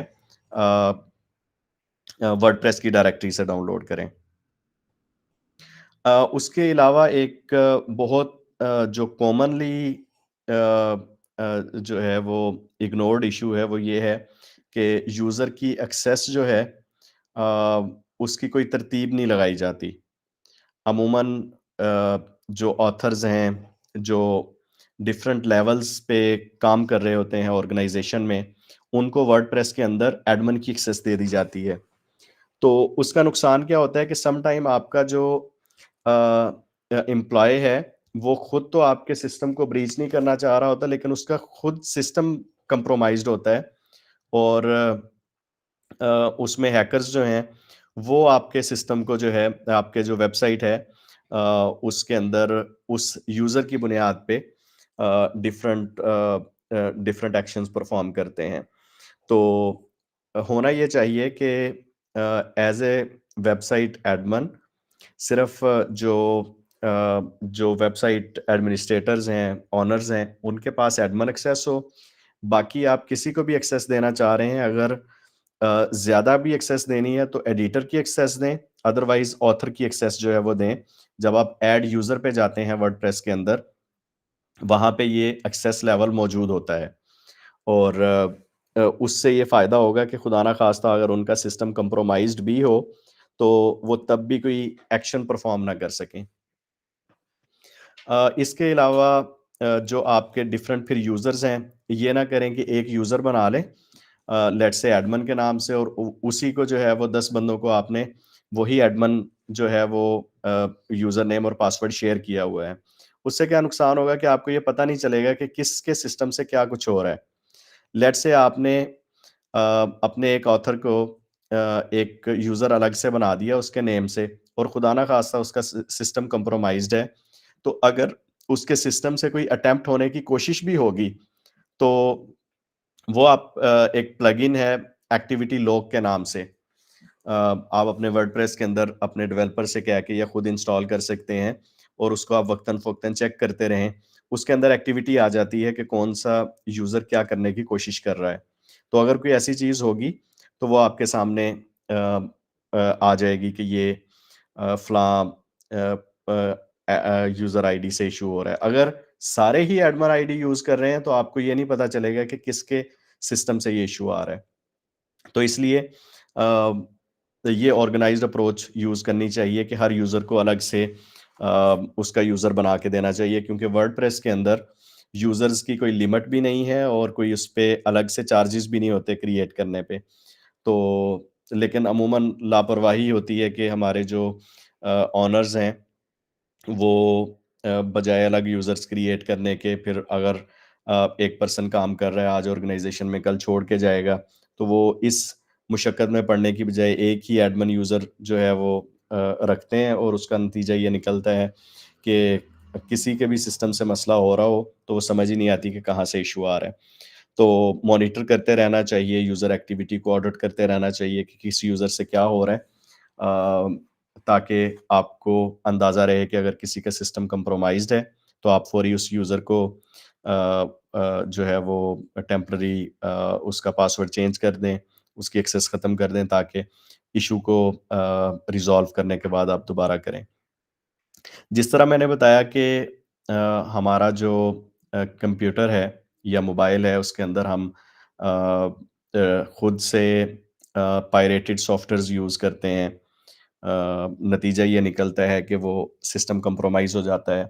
इसी तरह वेबसाइट्स में शायद ओनर्स को इस चीज़ का आइडिया नहीं होता, लेकिन जो डेवलपर्स हैं वो नल्ड थीम और प्लगइन्स यूज़ करते हैं। जो पेड प्लगइन्स हैं, पेड थीम्स हैं, उनके पायरेटेड वर्जन्स यूज़ करते हैं। उसकी एक वजह ये भी है कि जो ओनर्स हैं वो उनको कहते हैं कि इस चीज़ के लिए बजट नहीं है, हम थीम पे परचेज़ नहीं करना चाह रहे, प्लगइन को परचेज़ नहीं करना चाह रहे, हम इस पे $50 क्यों दें, $60 क्यों दें? नतीजा क्या है कि डेवलपर जो है वो अपनी कॉस्ट उसने वो करनी होती है कंपनसेट, तो वो पायरेटेड यूज़ करता है और उसके अंदर 100% श्योर होता है कि वायरस मौजूद है, क्योंकि जिसने उसको फ्री वर्जन बनाया है, पायरेटेड वर्जन किया है, तो वो उसमें डेफ़िनेटली बैकडोर्स रखता है और आपकी वेबसाइट 24 घंटे जो है, वो खुद आपने उसको वल्नरेबल किया होता है। ये 5% इश्यू जो है, ये मौजूद है। या तो डेवलपर जो है, वो आपसे धोखा करके उसमें नल थीम और प्लगइन्स इंस्टॉल कर देता है, या फिर आप खुद उसको कहते हैं कि फ्री और नल थीम यूज़ कर लो। इसका बेटर वे क्या है कि आप उससे अगर आपने कोई प्लगइन आपको रिकमेंड किया जाता है डेवलपर की तरफ से कि ये प्लगइन यूज़ करना है, लेट्स से यूज्ड एसईओ का पेड प्लगइन है प्रीमियम, तो उसका हल ये है कि आप थोड़ी-सी मुशक्कत करके उसको खुद परचेज करें, लिंक उससे मंगवा लें, उसको परचेज करके तो उसको जो है वो फाइल दे दें, ताकि जो है वो आपके अपने अकाउंट से परचेज्ड हो, आपको खुद आइडिया हो कि आपने इसको खुद परचेज किया है। ऐसा नहीं हुआ कि डेवलपर ने कह दिया कि मैंने परचेज किया है, लेकिन उसने परचेज करने की बजाय नल यूज़ कर लिया और आपके वो पैसे जो आपने उसको परचेजिंग के लिए दिए थे, वो भी खुद यूज़ कर लिए। तो इससे बचने का ये एक बेस्ट वे है। इस सब के बाद या यूँ कह लें कि सबसे पहले जो इश्यू है, वो ये है कि अमूमन होस्टिंग जो है, वो एक बहुत बड़ा इश्यू है सिक्योरिटी के हवाले से। सिक्योरिटी में जब हम अपनी वेबसाइट को होस्ट करते हैं, तो एक तो ये करते हैं कि हम लोकल किसी न किसी पाकिस्तान के जो होस्टिंग प्रोवाइडर है, उससे होस्टिंग लेते हैं। वो क्या करता है कि वो शेयर्ड होस्टिंग प्रोवाइड करता है। शेयर्ड होस्टिंग का ये मतलब है कि जैसे हॉस्टल के अंदर एक रूम में 5 बंदे रह रहे हों, तो उसमें अगर आपकी वेबसाइट जितनी भी सिक्योर है, आपने उस पे जितने भी सिक्योरिटी पैरामीटर्स अप्लाई कर लिए हैं, लेकिन किसी दूसरे की वेबसाइट वल्नरेबल है, तो शेयर्ड होने की वजह से वो आपको भी उतना ही नुकसान पहुँचाएगी जितना उसको नुकसान पहुँचाएगी। क्योंकि बैकएंड पे सर्वर एक है, सर्वर के अंदर एक्सेस एक है, वो आपको जो है वो डेफ़िनेटली उसमें कोई आपके सिक्योरिटी पैरामीटर्स को उठाने का कोई फ़ायदा नहीं होगा। तो होना ये चाहिए कि एक तो आप लोकल होस्टिंग यूज़ ना करें, क्योंकि लोकल जो है वो अमूमन अगर आपको डेडिकेटेड भी कहते हैं, तो वो होती शेयर्ड है, लेकिन वो आपको डेडिकेटेड उसका नाम बता देते हैं और आपको क्योंकि टेक्निकल आइडिया नहीं होता और हमारी बदकिस्मती ये है कि हमारे यहाँ ये समझा जाता है कि अगर टेक्नोलॉजी की बेसिक अंडरस्टैंडिंग जो है वो उसकी बात की जाए तो कहा जाता है कि चूँकि ये एक्सक्यूज़ है कि हमें तो टेक्नोलॉजी का नॉलेज नहीं है। हालाँकि ये बेसिक कॉमन सेंस की चीज़ें हैं जिनको जिनको हम मद्देनज़र रख सकते हैं, क्योंकि अगर आप खुद रिसर्च करते हैं कि कौन-सी होस्टिंग कंपनीज़ ठीक चल रही हैं, फिर शेयर्ड होस्टिंग और डेडिकेटेड होस्टिंग में फ़र्क क्या है और वो आप किसी अच्छी इंटरनेशनल कंपनी से खरीदते हैं, तो उसका फ़ायदा ये होगा कि आपको एक तो जो कमिटमेंट की गई है वो मिलेगी और दूसरा जो है वो आपका उसमें किसी किस्म का नुकसान नहीं होगा। डाटा प्राइवेसी जो है बहुत इम्पोर्टेंट चीज़ होती है। लेट्स से आपने एक थीम खरीदा, आपने अपनी वेबसाइट पे लगा लिया। हमारे यहाँ पे जो पाकिस्तानी होस्टिंग प्रोवाइडर्स हैं, ये समटाइम्स ये करते हैं कि ये वेबसाइट का जो इस तरह की पेड चीज़ें हैं, वो यहाँ से उठा के उनको दूसरों को बेच रहे होते हैं। ये भी एक अलमिया है कि यहाँ पे ये चल रहा होता है। तो आप जब इंटरनेशनल होस्टिंग को यूज़ करते हैं, तो उसमें ये मसला नहीं आता, क्योंकि उनके पास आपकी होस्टिंग की एक्सेस बिल्कुल नहीं होती। वो क्लेम भी करते हैं और टेक्निकली उसको प्रूव भी करते हैं। तो इसलिए सिर्फ़ इस बुनियाद पे कि पाकिस्तान की होस्टिंग जो है उसको जस्ट फ़ोन करना है कि ये पैकेज रिन्यू कर दो, उसने रिन्यू कर देना है, उसको आपके अकाउंटेंट ने पेमेंट जो है वो भेज देनी है। जबकि इंटरनेशनल होस्टिंग में आपको देखना पड़ेगा, फिर पेमेंट के लिए ऑनलाइन पेमेंट के मेथड्स यूज़ करना पड़ेंगे। तो इस दिक्कत से बचने के लिए आप लोकल होस्टिंग यूज़ करते हैं और आप अपने आप को वल्नरेबल कर लेते हैं। तो शेयर्ड होस्टिंग नहीं यूज़ करनी चाहिए, डेडिकेटेड होस्टिंग यूज़ करनी चाहिए और लोकल की बजाय प्रेफ़र करें कि किसी इंटरनेशनल कंपनी जो है उसको यूज़ करें। तो खुलासा कलाम ये है, जो बात हमने शुरू में डिस्कस की कि कोई भी चीज़ सिक्योर नहीं है, जो चीज़ ऑनलाइन है। लेकिन हम उसको सिक्योर बनाने की तरफ जो है वो जो कोशिश कर सकते हैं, उसके लिए सबसे इम्पोर्टेंट बात ये है कि जब तक हम खुद रास्ता प्रोवाइड नहीं करते, जाने-अनजाने में, तब तक जो है वो अ, कोई वायरस या कोई हैकर जो है वो कंप्रोमाइज़ नहीं कर सकता। और अगर हम चीज़ों को बगौर जायज़ा लेते रहें, ऑडिट करते रहें, देखते रहें, तो हमें जो है ये नुकसान जो है उसका सामना नहीं करना पड़ेगा। तो ये कुछ चीज़ें थी जो मैंने आपसे शेयर की हैं। अब आप लोगों के जो क्वेश्चंस हों, क्यूरीज़ हों, वो हम बारी-बारी डिस्कस कर लेते हैं। Thank you so much.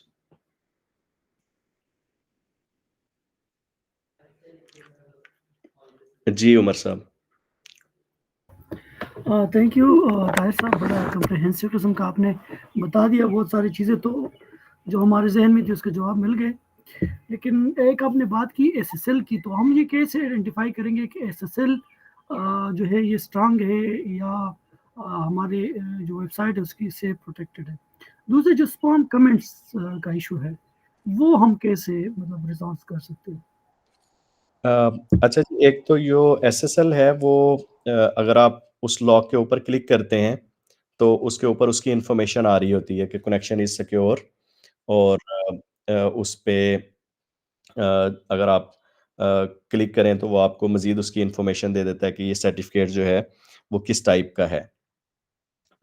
जैसे मैंने आप लोगों को बताया कि एज़ ए न्यूज़ वेबसाइट्स जो बेसिक एसएसएल है दैट्स एनफ। आप लोगों को जो एसएसएल की जो वाइल्ड कार्ड और डिफरेंट टाइप्स हैं मज़ीद सिक्योरिटी वाली उनकी तरफ जाने की ज़रूरत नहीं है क्योंकि उसके लिए वो तब रिक्वायर होता है अगर आपको डिफरेंट किस्म की यूज़र से आप इंफॉर्मेशन कलेक्ट कर रहे हैं जिसमें sensitive data credit card, debit card की डिटेल्स वगैरह हो सकती हैं।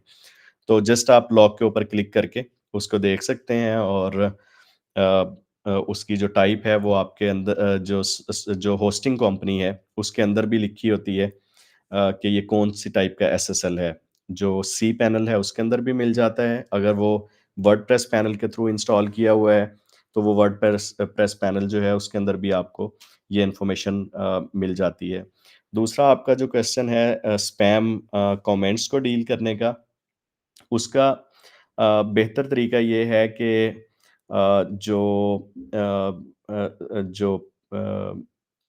इसके वर्डप्रेस के बाय डिफ़ॉल्ट कमेंट्स हैं, उनको ऑफ कर दिया जाए और डिफरेंट प्लगइन्स हैं जिसमें थर्ड पार्टी कंपनीज़ बनी हुई हैं जिसमें डिस्कस के नाम से एक है या बाज़ लोग फेसबुक कमेंट्स जो हैं उनको अनेबल कर देते हैं। तो इन दोनों से फ़ायदा ये होता है कि अगर फेसबुक कमेंट्स ऑन है, तो फेसबुक की कोई आईडी से लॉगिन होगा, तो ही वो कमेंट कर सकेगा और दूसरा जो है वो अगर डिस्कस वाला है तो उसमें भी वो डिस्कस जो है उसके पैरामीटर्स से होगा।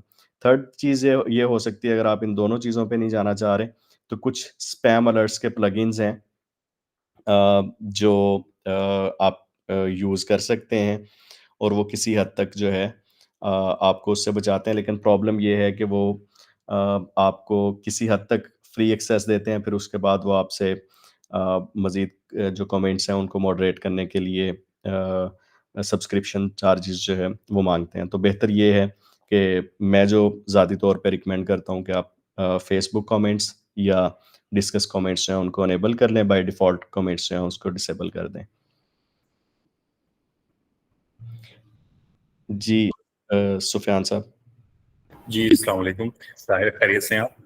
जी, बिल्कुल खैरियत से, थैंक यू सर। बहुत ज़बरदस्त, माशाल्लाह आपने बहुत अच्छी तरह से ब्रीफ किया है हम लोगों को। मुझे सिर्फ़ एक छोटा-सा सवाल ये था कि नॉर्मली हम देखते हैं फ़ेसबुक पे जैसे हमारा जो मैसेंजर होता है, जैसे अगर मेरा जी। है, तार का है, तो उसमें बहुत सारे हमें मैसेजेस आ रहे होते हैं। अच्छा, हम आइडेंटिफ़ाई नहीं कर सकते कि उनमें से कौन से जो हैं हैकर के हैं और बाज़ दफ़ा ऐसा भी होता है कि आपको वो इन्फॉर्मेशन पूछ रहे होते हैं, लेकिन हमें नहीं पता कि वो इन्फॉर्मेशन पूछ रहे हैं या उनके पास स्पेशली वो जो सवाल है या जो भी उनका एक वो है, उसमें वो हैक करने की उनकी एक ट्रिक है।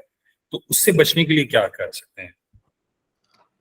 थैंक यू सुफ़ियान साहब। बेसिकली जो भी मैसेज होगा ना, उसके अंदर डायरेक्टली मैसेज के थ्रू कोई आपकी एक्सेस नहीं छीन सकता या आपको कंप्रोमाइज़ नहीं कर सकता सिक्योरिटी को। उसके अंदर कोई ना कोई लिंक ज़रूर मौजूद होगा।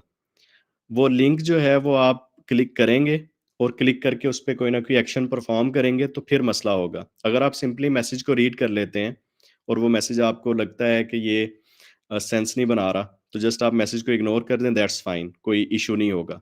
जब भी आप उस पे किसी लिंक पे क्लिक करेंगे, कोई वीडियो का लिंक है या उसने लिखा हुआ है कि फेसबुक सिक्योरिटी का लिंक है, इस तरह का कोई भी, जैसे हमने प्रीवियस एग्जांपल में देखा था, तो फिर मसला आएगा।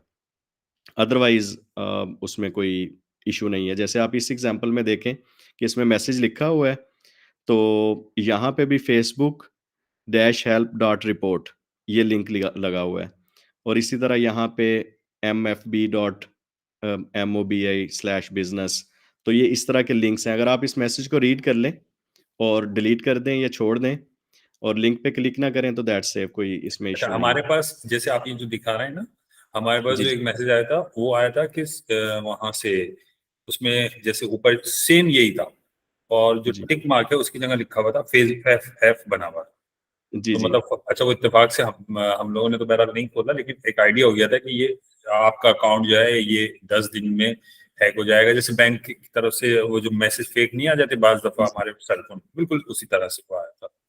जी जी, वो सेम टेक्निक है। वो डिफरेंट उसमें वर्ड्स लिखे हो सकते हैं, डिफरेंट स्टोरी लिखी हो सकती है। समटाइम्स आजकल अगर उन्होंने लिखा है पेज ब्लॉक है, तो शायद नेक्स्ट उसमें कोई और मैसेज लिखेंगे, लेकिन तरीका वारदात कुछ इसी तरह का होगा कि उसमें कोई ना कोई लिंक दिया होगा, डराने की कोशिश की होगी, ताकि बंदा पैनिक करके फौरी तौर पे क्लिक करके सोचे समझे बाद में और फौरी वो कर ले। जी, तो इसी तरह पिछले दिनों एक मैसेज मुझे मिला था, तो उसमें था कि आपने कम्युनिटी गाइडलाइन की वायलेशन की है, जी और जी उसमें आप रिस्पॉन्स करें, अगर नहीं करते हैं तो फिर आपका वो रिस्ट्रिक्ट कर दिया जाएगा पेज। तो वो लेटर ऑन डीजी मैप के ग्रुप में ही डिस्कस हुआ, वो डिफरेंट लोगों को मिला, तो वो अगेन इसी तरह का था मैसेज जो एक्यूरेट नहीं था। तो ये मतलब कोई स्पेसिफिक था सब, मैं जानना चाह रही हूँ, क्योंकि ईमेल्स में भी इतनी ज़्यादा स्पैम मिल रहे होते हैं, वायरसेस आ रहे होते हैं, ये चीज़ें। कोई स्पेसिफिक आइडेंटिटी जो हमारे माइंड में रहे कि नहीं, ये एक होता है ना कि with the passage of time sense तो बनती है कि ठीक है, ये चीज़ें स्पैम हो सकती हैं, ये इस तरह। लेकिन फिर भी मैं वो चीज़ें सम टाइम कन्फ्यूज़ हो जाती हूँ कि कैसे इनको आइडेंटिफ़ाई करूँ कि ये इसको ओपन नहीं करना और इसको करना है, क्योंकि बहुत सारी चीज़ें आ रही होती हैं जो जेन्युइन भी होती हैं। जी, जी, बिल्कुल। अच्छा, उसमें बिल्कुल स्टार्ट में हमने डिस्कस किया था यूआरएल के। अगर हम यूआरएल स्ट्रक्चर को समझ लें कि कोई भी डोमेन जो है, उसमें डोमेन नेम होता है, फिर उसके बाद एक्सटेंशन होती है और सब डोमेन्स हैं। एक्सटेंशन से क्या मुराद है, जैसे dot com, dot net, dot IO बाज़ औक़ात होगा, dot store, dot shop, dot website. तो उससे पहले जो नेम होगा, वो उसका एक्सटेंशन का मेन डोमेन नेम होगा। जैसे आप एग्ज़ाम्पल अभी सामने जो देख रहे हैं, इसमें एक एग्ज़ाम्पल में एमएफबी ये मेन डोमेन नेम है और इसकी एक्सटेंशन एमओबीआई है।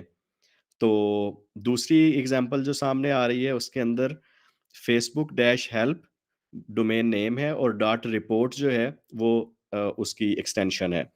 तो अब होता क्या है कि अगर ये फेसबुक का अपना ही वेबसाइट का यूआरएल हो, तो ये facebook.com होना चाहिए। facebook.com किसी और के पास नहीं हो सकता, वो सिर्फ facebook.com के पास ही होगा। अलबत्ता facebook.com से पहले जो कोई भी वर्ड्स हैं, जैसे help.facebook.com, दैट्स फाइन, वो सब डोमेन है facebook.com की। जैसे अगर आपकी वेबसाइट है penpk.com, तो help.penpk.com जो है, वो वेरिफाइड होगा कि वो penpk की ही सब डोमेन है, वो उसके शुरू में लगा हुआ है। और अगर उसको उलट दें, यानी वो ऐसे हो कि penpk.help.com, तो फिर उसमें help.com जो है, वो मेन डोमेन है। penpk उसमें किसी ने सब डोमेन रखा है, जस्ट उसको ऐसे शो करने के लिए कि जैसे ये penpk का ही नेम है। तो जस्ट इसमें इतना सा अगर ख्याल रख लें, तो जो भी फ्यूचर में मैसेज आएगा या फ्यूचर में कोई चीज़ होगी, ना तो फ़िशिंग का अटैक जो है वो कारआमद साबित होगा, और ना ही इस तरह की कोई वार्निंग जो है वो आपको इश्यू करेगी। अगर फ़ेसबुक का कोई डायरेक्टली आपको मैसेज आता है, तो वो फ़ेसबुक इनबॉक्स के अंदर मौजूद होता है। फ़ेसबुक इनबॉक्स जो है वो आपकी सेटिंग्स के अंदर मौजूद है। तो आप वहाँ से वेरीफाई कर सकते हैं कि आइदर इट्स फ्रॉम फेसबुक या फिर जो है वो किसी और से आया हुआ है। अगर आप मज़ीद तहकीक करना चाहें, आप इसी के ऊपर क्लिक कर दें, ये जो मेटा बिज़नेस स्पोर्ट इसने लिखा हुआ है या टेक्नोलॉजी मैनेजर सर्विसेज़ लिखा हुआ है, आप जाके इसका पेज देखेंगे तो वहाँ पे आपको बहुत सारे सिग्नल्स मिल जाएँगे जिससे आइडिया हो जाएगा कि ये फ़ेक है। इसमें फेसबुक वाली ऑथेंटिसिटी नहीं है। तो लेकिन ये सिलसिला तो चलता रहेगा। वो हमारी इसको इन्फॉर्मेशन को यूज़ करके या फिर डिफरेंट सोशल इंजीनियरिंग के मेथड्स को यूज़ करके फ्यूचर में भी इस तरह की चीज़ें आती रहेंगी, इससे मज़ीद एडवांस लेवल की आती रहेंगी, लेकिन तरीका वारदात यही मिलता-जुलता होगा कहीं न कहीं। ठीक है जी। मज़ीद किसी का कोई क्वेश्चन? थैंक यू ताहिर साहब, thank you so welcome. Much.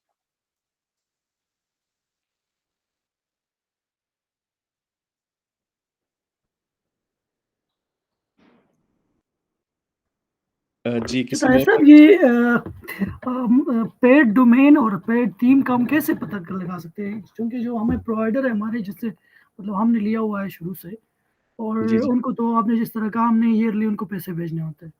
हमें ये जी। नहीं पता होता कि हमारे मतलब डोमेन जो है वो परचेज़्ड है या उन्होंने कोई दूसरे तरीके से ये हासिल किया है। इसी तरह इवन के एसएसएल और बाकी सारी चीज़ें, ये हम पता लगा सकते हैं कि नहीं लगा सकते?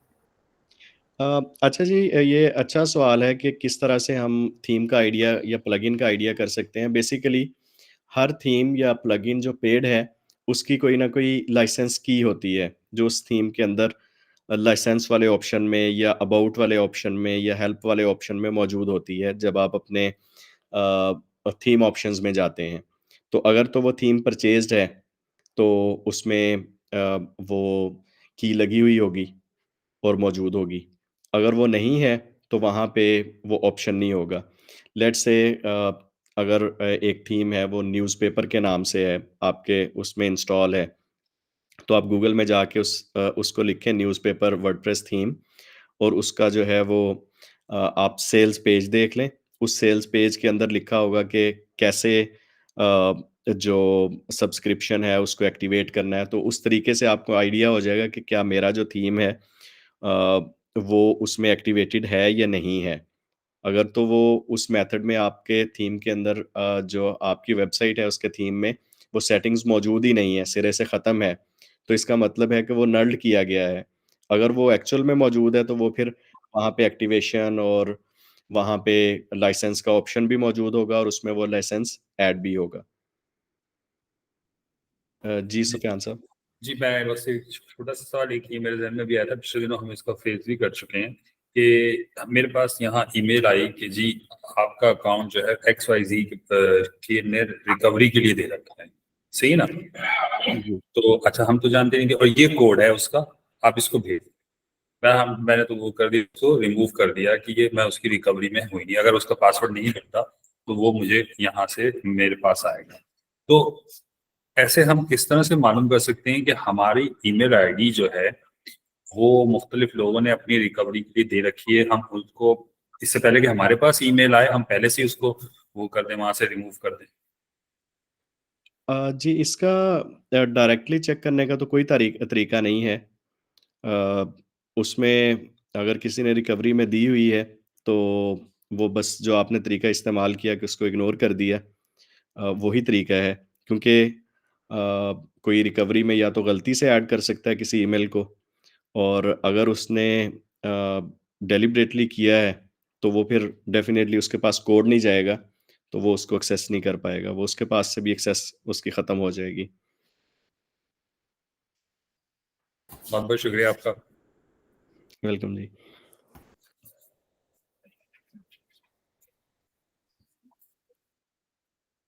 मेरा ख़्याल है कि और क्वेश्चंस नहीं हैं। अगर किसी का कोई बाद में भी क्वेश्चन हो, तो आप इसी ईमेल थ्रेड के अंदर, जिसमें आप लोगों को अभी रिकॉर्डिंग भी भेजी जाएगी, तो उसमें भी पूछ सकते हैं। और अगर आप लोगों के स्पेसिफ़िक वेबसाइट के रिलेटेड कंसर्न्स हैं, आप उस पे वन टू वन करना चाह रहे हैं, तो अच्छा, ताहिर साहब, सफदर हुसैन आज़ादी.com.pk से जी सफदर साहब। कैसे हैं आप? बहुत अच्छा सेशन रहा।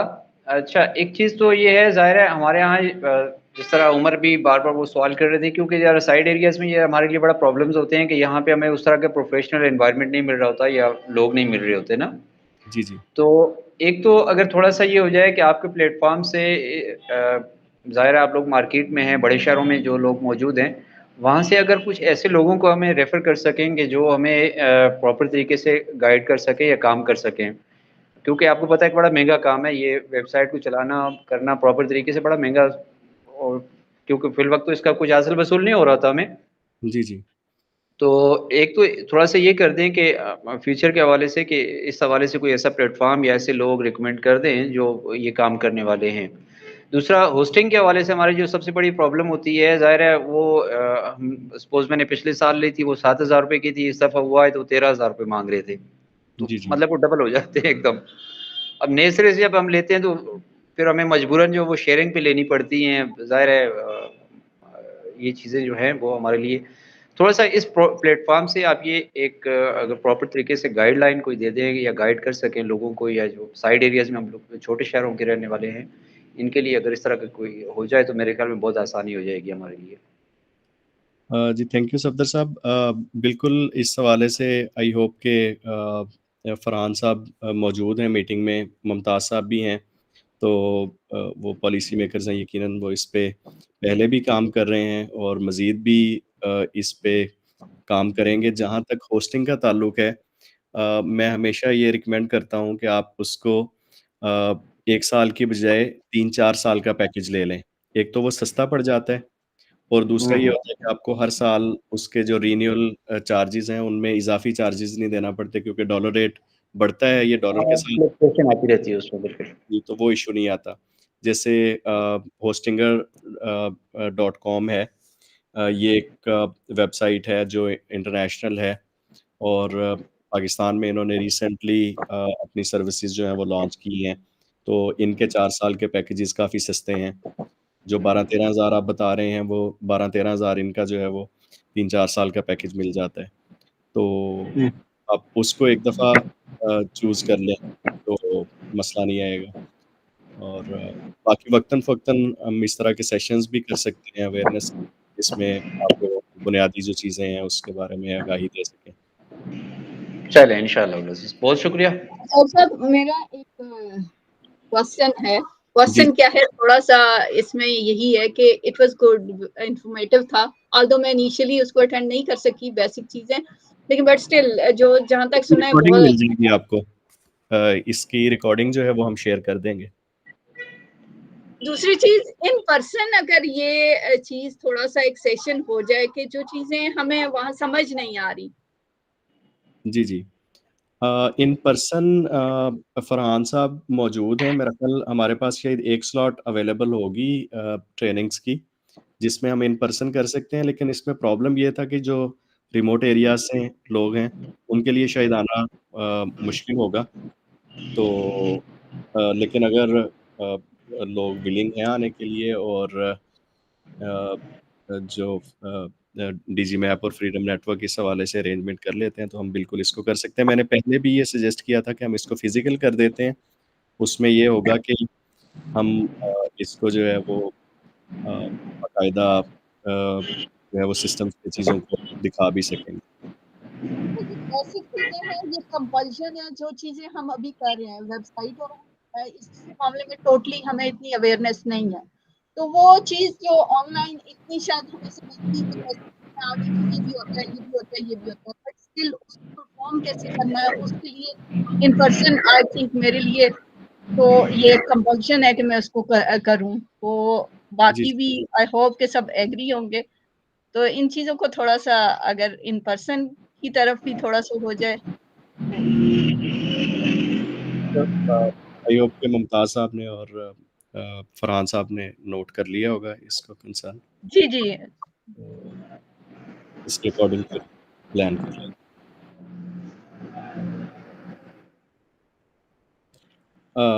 उमर साहब ने एसईओ के मुतालिक पूछा। बेसिकली ये एसईओ का सेशन नहीं है, लेकिन एसईओ एक बहुत बड़ा क्वेश्चन है। उसमें एक बहुत बड़ा फैक्टर तो उर्दू कंटेंट है। उर्दू कंटेंट पे इतने ज़्यादा रेवेन्यू है नहीं।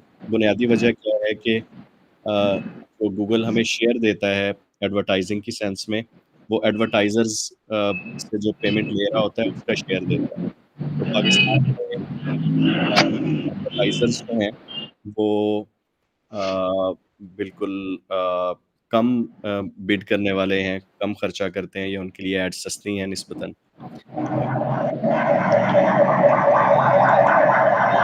सफदर साहब अगर आप माइक प्लीज़ ऑफ कर लें। जी, थैंक यू। तो उसमें ये मसला आता है। उमर साहब बेसिकली ऑडियंस जो है वो अगर आपका इंग्लिश में भी है, लेकिन ऑडियंस पाकिस्तान में होने की वजह से एडसेंस जो है उसमें हैं इश्यूज़, लेकिन अगर ट्रैफ़िक एसईओ के ज़रिए मैनेज की जाए तो डेफ़िनेटली ये रेवेन्यू जो है वो अच्छा बनता है। बहुत सारे ब्लॉगर्स जब ब्लॉगिंग की सेंस में ब्लॉगिंग करते हैं तो वो उससे अर्न कर रहे होते हैं। हमारा जो न्यूज़ वेबसाइट्स में प्रॉब्लम है वो ये है कि हम लोगों ने कंटेंट जो है वो पहले डिस्कवर नहीं करना होता, लाइक कीवर्ड रिसर्च नहीं करनी जिस पे आर्टिकल्स लिखे जाएँ, बल्कि जो आर्टिकल्स हैं उनको आगे प्रमोट करना होता है। तो ये रिवर्स इंजीनियरिंग है। लेकिन स्टिल एसईओ का गैप हमारी न्यूज़ वेबसाइट्स में एक बहुत बड़ा गैप मौजूद है, जिस जिसको फ़िल किया जा सकता है बाकायदा एक एसईओ स्ट्रैटेजी के साथ, एसईओ ऑडिट्स के साथ। लेकिन इस पे इस सिक्योरिटी अवेयरनेस सेशन के अलावा बात की जा सकती है।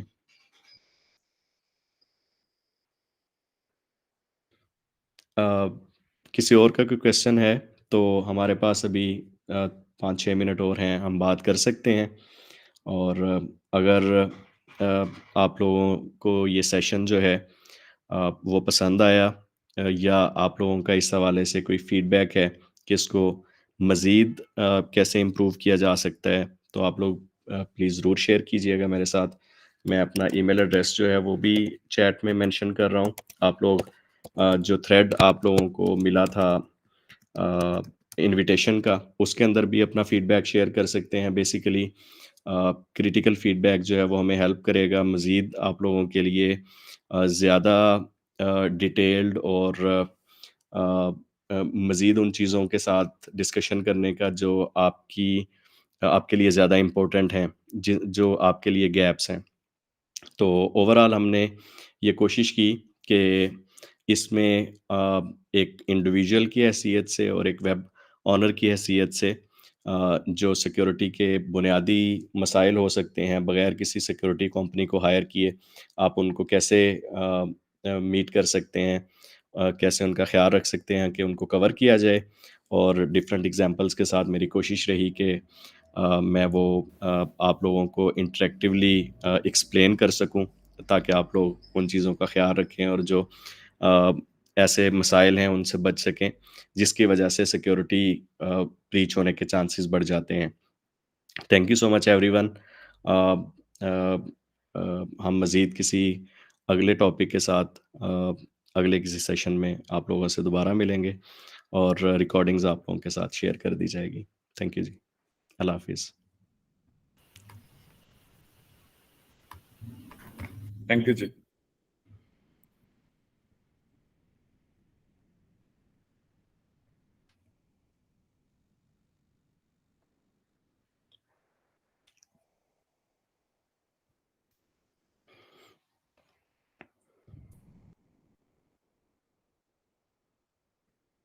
ये बढ़िया है।